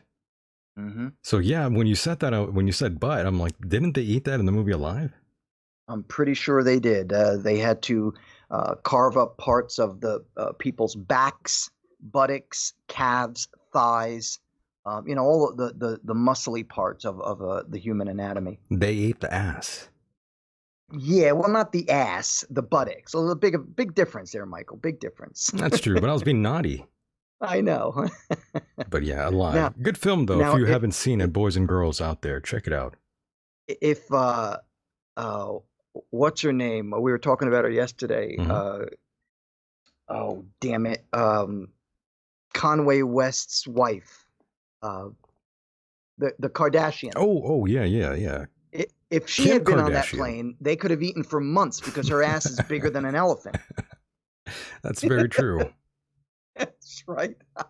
Good one. Thank you. Very good. I know I should have queued that up for you here. That little sound drop there, Mike. Go ahead. I'll give you a second. You ready? I don't have one though. Oh, damn it. I know. All I'm right, I'll looking have to do for it. myself. I'm looking for it, but I can't find it. I'll repeat it. The Kardashians. There you go. I just wish I had the soundboard ready to go here, but I don't. That's okay. That's okay. I wasn't ready for the fun. So I got to ask you, based on everything we've been hearing, I know we touched on it a little bit with Fetzer. Yeah, but tell me. Go ahead. didn't get a chance to really reply too much. What do you think is going to happen with Seattle? I hope it burns to the ground. I don't even like Seattle. Too rainy. Do you? I've never been. Can't say I've always wanted to go there. It's really never been on my list of places to go. But, you know, being a part of our country, based on what's going on, I told you how I feel. Well, every person I Personally- ever met from Seattle was a bit of an asshole. Oh, really? And not the good kind of asshole. What's the good kind of You know, the asshole? fun, loving asshole. Oh, okay. Yeah, the one we all love. But we don't Not the we don't find too many of those in Seattle. Well, personally speaking. Have you ever been? I have not been there, but I've met a number of people from Seattle, so I know that cloth well. I have one friend who lives in Seattle. Is he a fucking asshole? She is oh geez. She's been a long time friend of mine. However, and I love her, don't get me wrong, but we don't see eye to eye politically. Oh, okay, so she's a Democrat. She's a liberal, PC liberal feminist. Oh, even worse. But I do love her, and I'll tell you why. She's always respected me in my opinion, and I have to give her that in return. We don't fight about things. We just don't talk about it, you know. You may remember I've told you in the past there are ways to deal when you have two different parties, two friends who are in two different parties, left and right. You don't always have to talk politics. No, of It's, course you know, not. and that's how it should be. Some You know, people you keep- can't discuss it with people, though, either. This is true, and there are things that, you know, she says that you know, I don't always agree with, and I tell her outright, look, I don't want to get into it. Excuse me, cat, you're going to commit suicide. Can you please get down from here? Thank you. I'm sorry.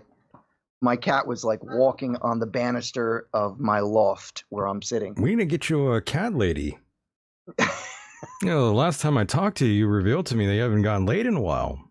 Yeah, I know. Let's getting- not go in that. We Let's have not- to. I'm sorry, but I mean, Mike, we got to get you one of these cat ladies we have here. Yeah. Yeah. No. Why not? Get you a nice little cat lady there. You guys can take a little trip to Sedona, Arizona. I mean, sounds good. What the hell's in Sedona, Arizona? You got all the hippie girls out there. Oh, You got all the cat ladies. have I the- mentioned I hate hippies? Well, I mean, they'll like you, Mike. No, they won't. Yeah, they will. They'll be like, look at this No, guy. they we won't. got the Dracula looking guy. He's painting. He's like he's doing all these paintings all the time. And they can all run around with the flowers in their hair and their sundresses, and maybe they're topless. No, I'm not into hippies at all. The hairy armpits, not into it.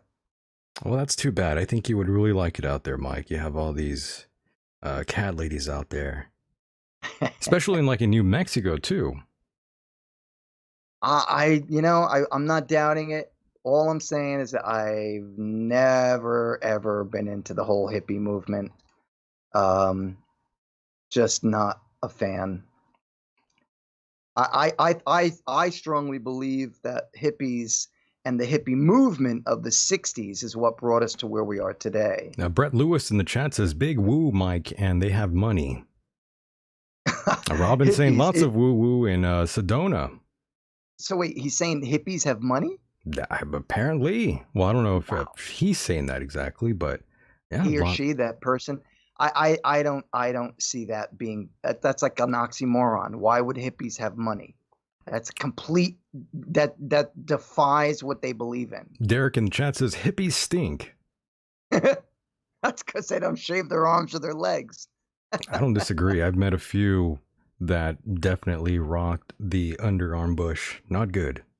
Yeah, I got news for you, man. I shave my armpits. Do you? Are you like a pro wrestler? Yeah. You like shave your chest too, or what?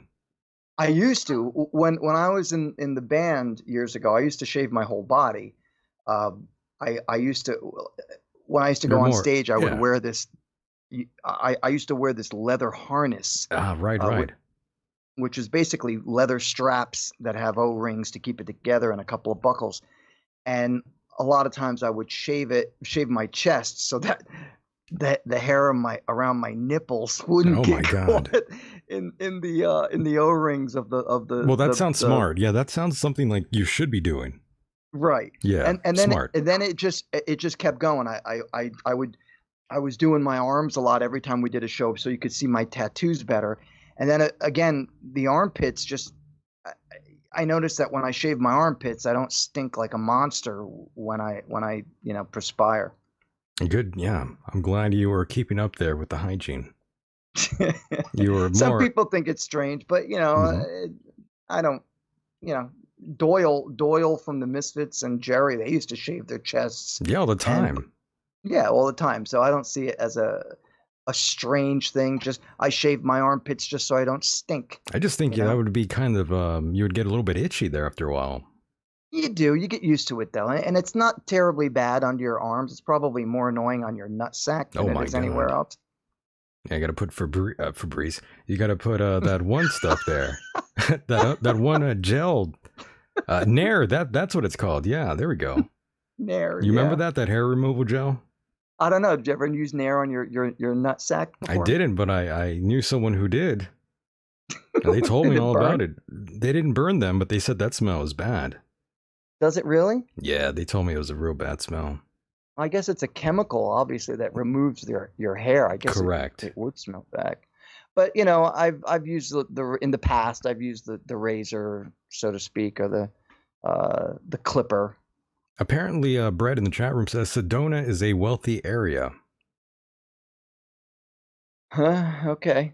I guess, but all I know is that there's lots of new agers out there, Mike, and that's why I said lots of cat ladies. I think many of the cat ladies would find you adorable, Mike. They would love you. But you got the parrots, the cats.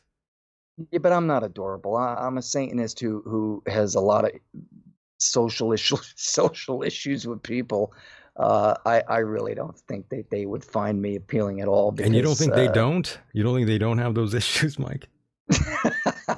They're all fucked up over there too. I guess they are. Everyone's all fucked up. Come on. Yeah, I just I've never been into the hippie scene. Never. You were never down with that whole Aquarius nonsense? Nah, dude, I was a punk rocker. I'm glad. Yeah, I mean, the whole punk rock scene has never been associated with the hippie scene.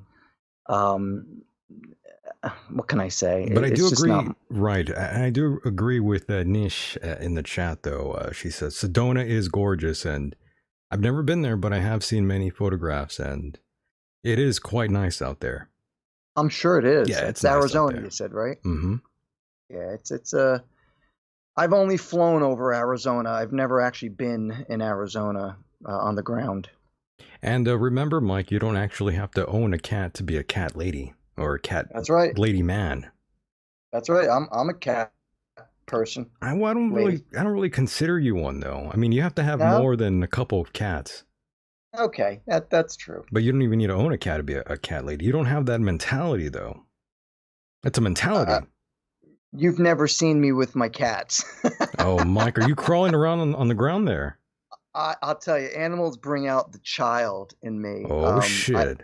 Yeah, especially with my birds.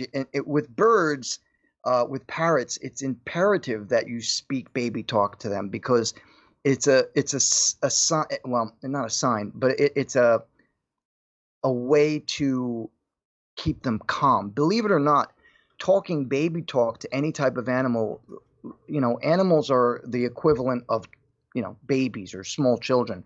In the case of parrots, they're so intelligent, it's like the equivalent of like a 3-year-old for the rest of their lives. So that's, even with like gorillas and chimps, if you talk baby talk to them, it keeps them calm for some reason. I think it's the pitch. I think it's the high decibel of it. The vibration of it, yeah. Possibly the vibration.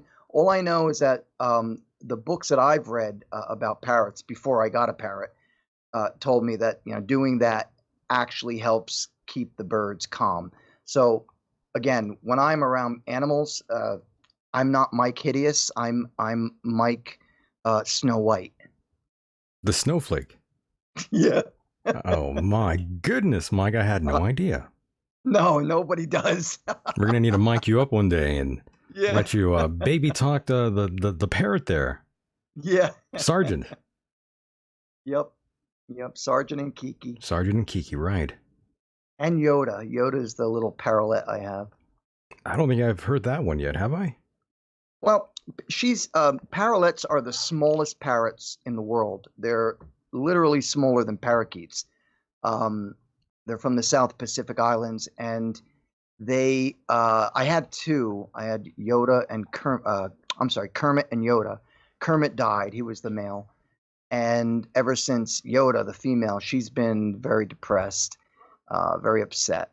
That's and sad. She is. She's sad. She lost her lover. Oh no.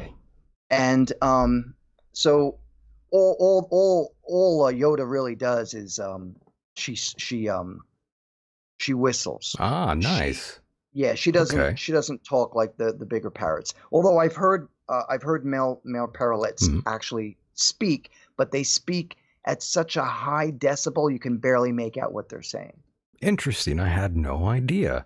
And Mike, of course, the chat room is relaying a few interesting messages for you, like Lilith. She's saying, I think baby talk works on cat ladies too, Mike. Smiley face. And of course, Thanks, Lilith. Right.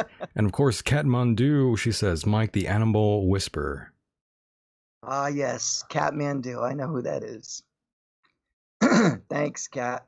She's right. You are like a bit of an animal whisperer type. Let me tell you what I did yesterday on my bicycle ride around the neighborhood, getting some exercise. My first stop was to rescue a caterpillar hanging from a thread of silk in the middle of the road. And I stopped and I took him and put him on a tree. The next thing I passed was out here we have what are called American millipedes, or is it centipede? I think it's American centipedes. They're black. It's basically a centipede. And maybe I could be wrong. It might be a millipede because a centipede is poisonous, whereas the American millipede, it looks like like a rounded caterpillar with like 1,000 legs. And I saw one of that. It was about 4 to 5 inches long, crawling across the ground. I saved that. Oh, here's the best one, Michael. You're going to love this. The day before yesterday, again, I was going to take a bike ride. And as I went out to my shed, I noticed a firefly trapped in a web.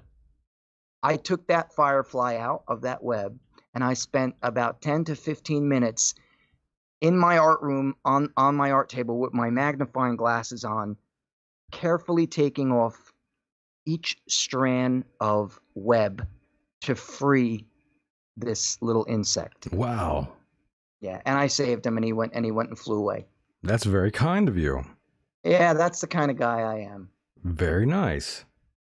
Yep. By the way, I'm glad that during the interview with Jim Fetzer, I'm glad he sort of revealed more about himself in terms of evolution. We don't really get to talk too much about that with him. And he went there all on his own, Mike. Well, can you believe it?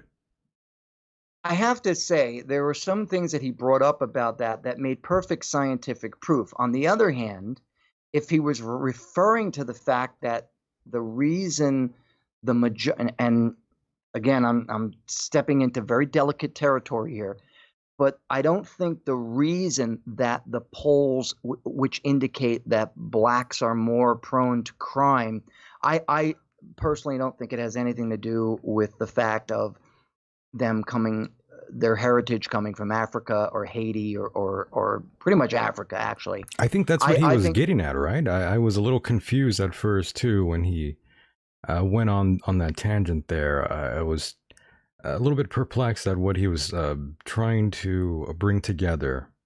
Right. And I wanted to reply, but, I couldn't. Well, let him do it. Yeah, let him do his thing. It's okay. Right.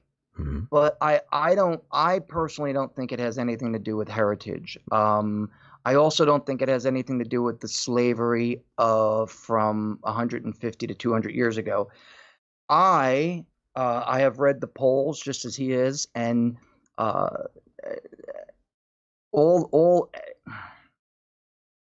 the people that have been involved in criminal police activity where if someone gets shot, the statistics have shown that the majority of them have been white that have been shot by police in which most cases, they have been shot by black police. As a matter of fact, there are more blacks, citizens who are shot by black police than there are shot by white police. I forgot to bring this up when we were talking to Jim. In terms of what you're bringing up right now, I forgot to bring up the fact that lots of even black people out there don't even like black police officers. They say they are the worst. And right. I've heard this mentioned by a lot of my black friends as well. And another interesting tidbit for those that don't know, and I also am friends with several people in law enforcement, and they've told me it's actually more whites are being shot than blacks. But the media likes to sort of portray a different sort of narrative, as you know that, ladies and gentlemen. Again, you have to really not let the news work you up. Don't let your emotions go too far, is what I'm trying to tell the listeners out there, because a lot of this is fabricated. The world is a stage, no doubt. Mm-hmm. I'm sorry, but it's true. That's not just some Shakespeare bullshit. You sent me a text message, I believe it was the day before yesterday, about what Spike Lee said, mm-hmm. and I'm just sort of paraphrasing here. He said that if the white liberal would just leave the black communities alone, they wouldn't have as many problems as they do, and that's because they're constantly saying they're going to help the black communities, and they never really do. It's a photo op for them. It's a chance for them to say, look what I did. But in reality, what have they done? Look, what did Obama really do for the black community? In my opinion, nothing. Yes, the quote you're talking about is the Malcolm X quote, where he said the worst enemy that the Negro have in this white man that runs around here drooling at the mouth, professing to love Negroes and calling himself a liberal. Right. That's what the quote was getting at. But yes, it goes further into that. Right. It goes a lot further into that. But I'm sorry to not read the full quote, but we are joined by another caller. Caller, what's going on? Can you hear me okay? Yeah, can you hear me? Is that you, Robin? Yeah. Oh my God, how are you? I'm doing good. How about you? I'm fine. I'm fantastic. Thanks for asking. Do you care, by the way? I think she does. It would be impossible to not care. Great answer. I like that. Yeah. So how are you, Robin? Have you been enjoying the show? Yeah, show's always great. Nice. What are you doing now? Are you there? Are you in the room? In a bedroom? Are you in a bathroom? Where the hell are you? Yeah, are my fans too loud? No. It's just some listeners, sometimes they listen in the bathroom and while they're taking a shower sometimes. I'm on my bed. Are you in bed alone, or is there a lucky man there? No, I'm in bed alone. Oh, one of those nights, huh? Well, I don't bring my men home. Oh, shit. You don't bring the men home, okay. Nah. That's how you're rocking it, Robin. I don't want to entertain the young man. Well, he's old now. Oh. Next door. The freak next door. The freak next door. I don't want him to know my business. Robin, you're wild. Yeah. I know your type, Robin. You're one of the types that go out with the mailman, the pool guy, the pool boy, the paper boy. That's you, Robin. I know you. I know your type, Robin. You can't fool me. I know that voice. I know what you're all about, Robin. Don't hide from me. I have never economically discriminated. That is true. No shit. Economically? What does that mean, economically? Well, he was naming guys who didn't make much money, so. No shit, look at that. Okay. Robin has a wide spectrum there of selection. Look at her. I like men, yeah. That's good, Robin. I'm glad you're not well, I shouldn't say that. It's okay if you like other, women, or if men like men. It's no big deal as long as it's not pushed off on you like there's some sort of door knocking Presbyterian Baptist. How those people have to spread the word. You know what? If you like girls and you're a girl, or if you like boys and you're a boy, who cares? By the way, Mike, that's not what I was. Women too. Yeah, Mike, that's not what I was referring to. I was actually going to say bestiality. Oh then. Oh God. Okay then. Exactly. That's why I stayed quiet. That's why I stayed quiet there. No thanks.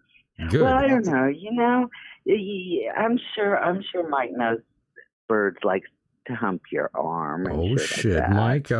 Right? What's going on there, Mike? I've had male birds that have humped my arm. Oh my God! And of course, my male cat Onyx was a horny little dog. But I'm not having sex with the animals. But Good they're God! Having sex with my comforter or whatever.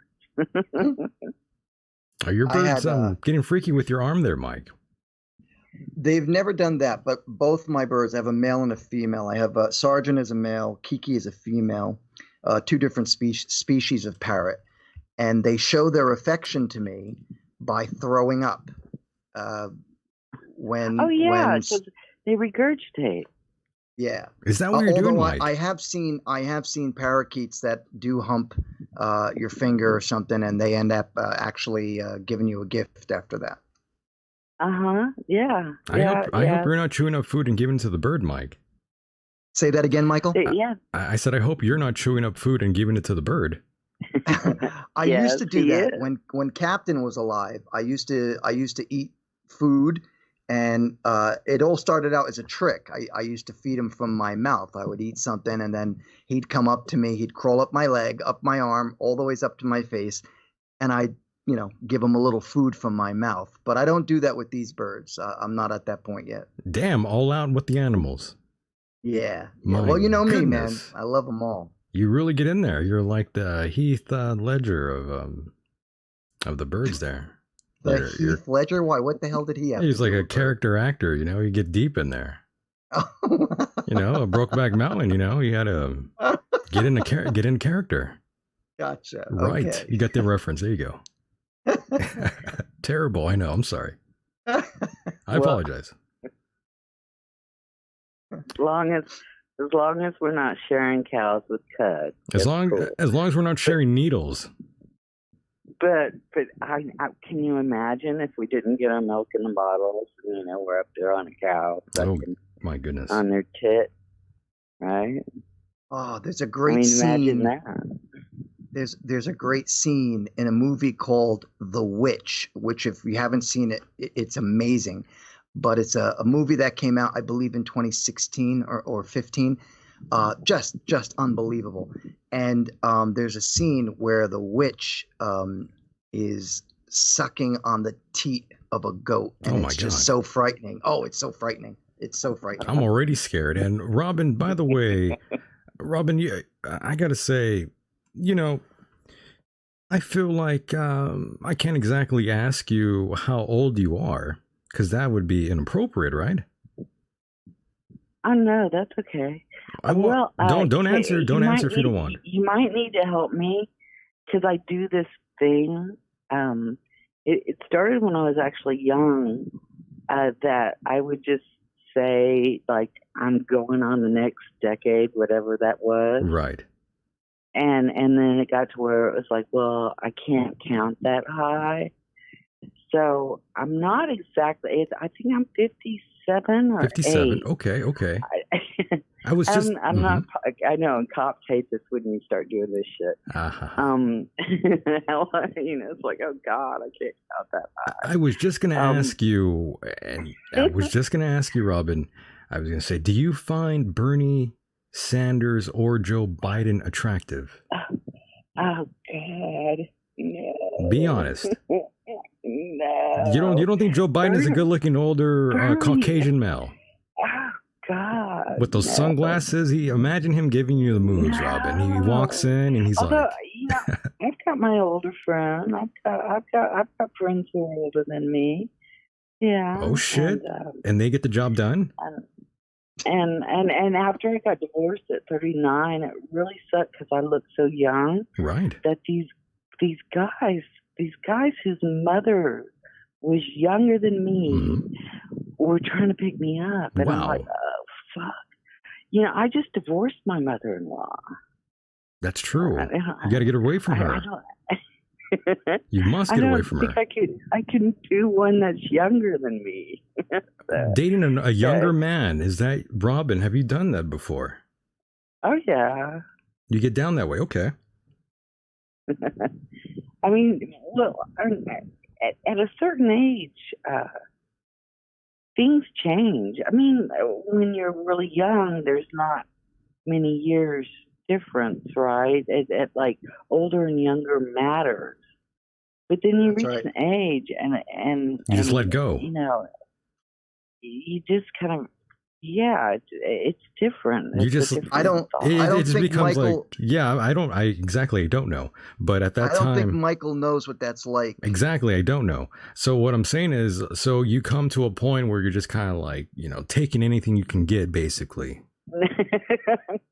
I mean, it doesn't matter that young people are attracted to me. That's probably a plus for you. Or if I'm hanging out with old people or older than me, age just doesn't really matter. Well, that's a good thing, though. Yeah, but I'm just saying, if the younger guys are going after you, Robin, that's probably a good sign. Sure. Yeah. Well, I don't know. Look at Robin. Look at Robin. Yeah, Robin. maybe for some fun. But I couldn't do it as a serious thing. But then I haven't wanted a serious relationship since I got divorced. Well, Robin, I got to tell you. And I used to always have serious all the time. I mean, well, Robin, I have to tell you, I do know someone who, hasn't gone late in a while. I could probably pass him to you. His name's Mike. I just have friends. Well, Mike can be your friend. He lives way on the other side of the country. No, you can fly out there. No, I can't. We'll fly him out there. Money right now. We'll pull our resources and we'll fly him out there to you. Robin, I think you'll agree with me because I'm in the same age bracket as you, and I think you'll agree with me when I say that when you reach, I'm going to even say like mid to late 40s, you start looking for not only companionship but more of an intellectual sort of relationship, somebody that you can really communicate with. At least I did. Right. I don't know about yourself, but exactly. So you agree with me? Yeah. And different people have different interests, so you kind of communicate with them differently. But if you get along with them, and there's always that attraction. But yeah, I mean, some people are just too immature. This is the best show ever, by the way. When they get old, they're still going to be too immature. And, sure. Yeah. Do you think there's? Bitter. Let me ask you this, Robin. Do you think there is a benefit? Do you think there's benefits, period, for a man to get married? It's up to anybody. That's up to them. I don't really get into anybody else's business. Amazing. Well, we do have a bachelor here by the name of Mike Hideous. I think he would definitely take your hand and you can work something out. Yeah. Stop whoring me out, will you please? I got to do something. A little love line going here. Work something out. Mike is younger, but not by much, right? You were late 60s, right? I'm 53.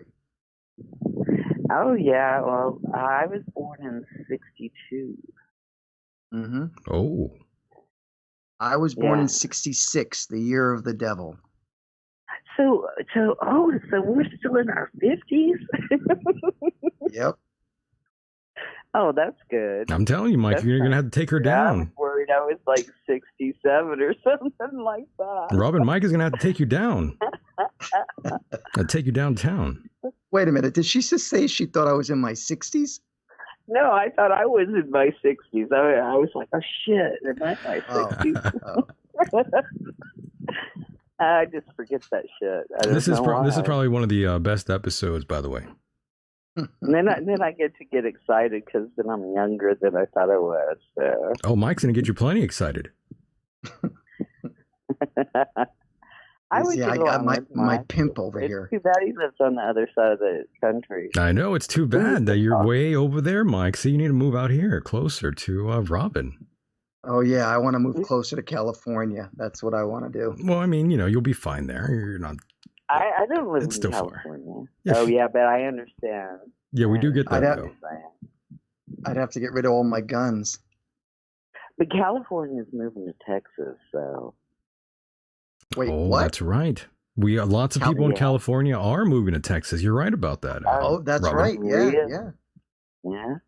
So, in fact, the same situation is happening in New Jersey, which is one of the reasons I got out, and in New York City as well. People cannot stand the taxes or the government. It's corrupt. They're all running. Insane. So, Robin, we are going to have to close up shop very soon here, but I mean, I'm telling you, I think this is a match made in heaven. If there is such a place, I think this is it. Robin going out with a Mike here, playing with the cats and the birds. I mean, holy shit. Mm-hmm. It could work. It can work. I'm glad you think so, Michael. I'm glad you're so amused, entertained. Entertained. I get. Well, actually, I was going to say I'm glad you're so confident that I am confident. That's right. You have every idea that my Mike, you got to be honest. My relationship would work. I said you got to be honest. I meant Mike. I have to be honest, and I have to be honest with both of you. I've actually set up a number of people in my life that actually ended up getting married. Okay, well, just draw the line right there. I'm not even joking, and I'm not even someone who pushes for marriage. To be honest, I kind of want to encourage many men out there to take responsibility for their own lives and not get involved with any women until much later on in your life. If you do want to start a family and all that jazz, wait much later in your life. That's all my advice I have to give to the younger generations out there. And I've said this all the time. I mean, I've said this so many times. Time and time again on this program. I truly believe that. You should start a show called The Dating Game. Well, I mean, that's one of the reasons why I'm doing this show. I used to listen to Loveline. Loveline. That was the first one that really sucked me in. No pun intended. No pun intended. Many times getting sucked in, yeah. Mm-hmm. That's right. But yes, Loveline, a beautiful show. I'm gonna let y'all go. Yes, Robin, go ahead. Yeah. We love you very much. I'm gonna send Mike out there. Don't worry. Stay black, Robin. Okay, bye. Stay black. Mahalo. Take care, Robin. I told her to stay black. Yeah, I heard that. Keeping it real. Fight the power. I'm holding it down for my brothers. I don't know about you. I mean, Mike, And to be honest, I if support. you ain't holding it down, you ain't black. If you ain't holding it down, you're not black. I have a lot of black listeners. I don't think people are even aware. Black people love me. Good. I'm not even kidding you. That's what Stern used to say all the time. Black people love me. Sure, but I've never done blackface like him. Did he do blackface? Oh, yeah, that's right. He did. That was the clip I played. He was wearing blackface, by the way. Have you heard anything about that since yesterday? I don't know if any more details that have come out since the backlash with Howard Stern. I could look it up really quickly. That's all right. Whatever you want. Yeah, I don't think he's really had any more coming down the pipeline there in terms of him facing any sort of backlash yet. But shit, they're trying. Yeah, yet. That's the key word, yet. It'll happen. It will. Yeah, I'm afraid so. If they took down cops. Yeah, and that's a legitimate show. I mean, Stern is just kidding around, so you can imagine how they're going to come down on him. That's right. And of course, Robin in the chat room, Mike, she says, Mike and I would make good friends. Oh, shit. See, I already sold her the dream, Mike. The dream. The dream, baby. I already sold the dream. See, that's what it's all about, Mike. That's what men don't understand about women. And vice versa. You have to sell the dream. You have to sell the fantasy. And what's my dream? Also known as a nightmare. What is my dream? Well, that depends on what you call the dream. What I'm referring to is this whole lovey-dovey type sort of a scenario. You have to sell that dream to a man and a woman. Yeah, that's how you suck them in. My dream has become a nightmare. To become a nightmare? Yeah. Oh, it's Mike, been a come nightmare on. for years. Oh, come on. Now you sound all emo, all depressed, like you're gonna slit your wrist. Come on. Well, I am Mike Hideous. I mean, come on. Come on. Hey, come on. Calm down, will you? Come on. Come on, you wop. Greasy neck wop. Greasy wop. Yep. You just need a good woman to calm you down, Mike. Calm you down. You need Robin in your life. She'll calm you down in bed. Okay. A little rub and tug there. Rub and tug. I never heard that one before. She's experienced. Is she now? She'll take care of you. Okay. I heard her. I know her type. Experienced in what, pray tell? Experienced in handling men. Oh, like literally. She'll handle you. Robin, she seemed the type, She seemed like she's a go-getter, as they say. She'll handle you, Mike. I'm telling you. All right. I've heard these women before. They are the aggressors. I'm telling you. Yeah, you're gonna get. I'm not looking for that sort of thing, Mike. though. You're gonna get me too'd over this. I'm sorry. I said you're gonna get me too'd over this. Right. I'm gonna get me too'd I was already me too'd before it was popular. Really? I'm sure. Given today's guidelines of what is sexual harassment, I'm sure I've crossed that boundary time and time again in life. That's what blows my mind about some of the people who claim that there's sexual harassment in the office or wherever. Oh, God. Whatever happened to boy meets girl? Hi, how you doing? I think you're pretty. Can we exchange phone numbers? I can't understand where we have to now draw the line with people, with boys being attracted to girls. I'm not saying rape. I'm not saying molestation or anything like that. But just the simplicity of boy meets girl. Like I'm attracted to you. Oh, that's sexist. Oh, okay. And that's what it's like working with women nowadays in this climate. Well, before COVID-19. I firmly believe that as well, and I think a lot of it has to do with the younger generation, and the whole Facebook cell phone thing where no more reality. Everything is, online. Whatever. I'm not even going to get into it. I hear you. So, Mike, once again, it's been a great journey here, and we are going to close it down in a moment here. And, of course, we do have to play a next clip here that we always love. Wherever I go, God rules. When I walk on White House grounds, God walks on White House grounds. I had every right and authority to declare the White House as holy ground because I was standing there, and where I stand is holy.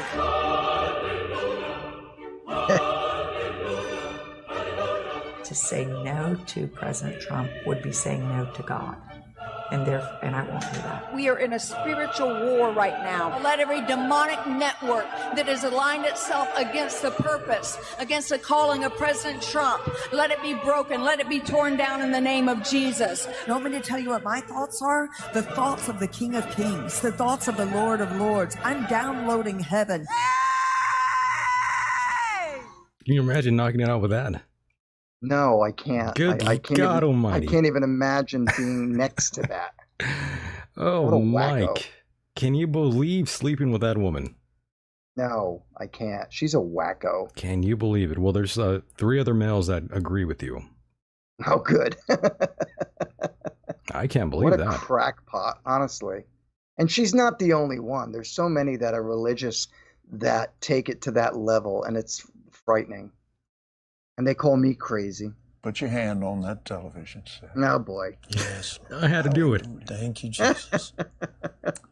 Thank you, Lord Jesus. Thank you, Lord Jesus. Thank you, Lord Jesus. He received your healing. Actually, I have my hand on the monitor, Mike. I'm sure you do. I do.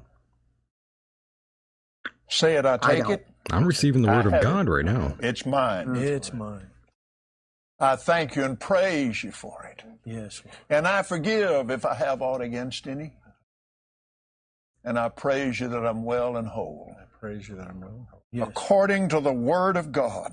According to the word of God. I'm healed. Yes. And I consider not my own body. Yes. Consider not my own body. I consider not symptoms in my body. I consider not symptoms in my body. But only that which God has promised. Only that which God has promised. Only that what the Word has said. Only that what the Word. And by His stripes I was healed. And by His stripes I am healed now. I'm not the sick trying to get healed. I'm the healed, and the devil's trying to give me the flu. That's right. Or whatever else kind of thing he's trying. Yeah. Flu. Healed and well. Yes. Heal Manuel. Sweet name of Jesus. Oh, God. Heal Miguel. I feel better. Yeah. Amen.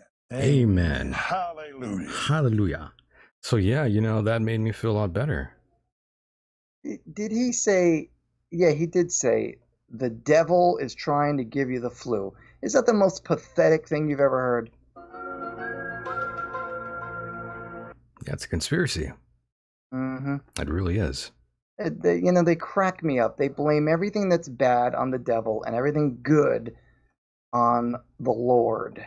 I'm thanking Jesus Christ for COVID-19.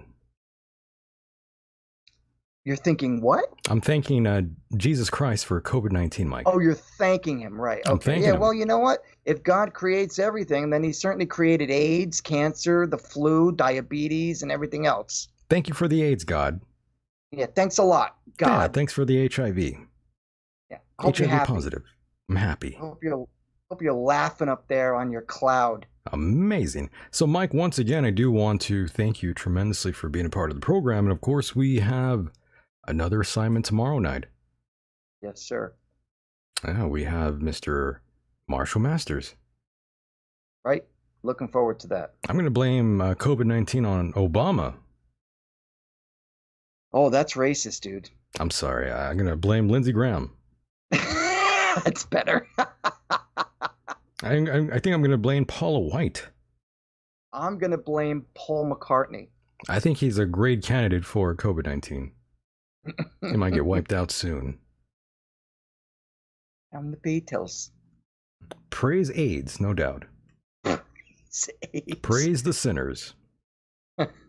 Oh, yes. So, Mike, once again, thank you so much for being here. We'll do this again tomorrow, my friend. Yes, sir. I will talk to you tomorrow. You got it, buddy. Stay black. All right. Thanks, everyone, for listening. Thank you, Michael, for another wonderful show. And I will talk to everybody tomorrow with you, Michael. Have a good night, buddy. You got it. Mahalo.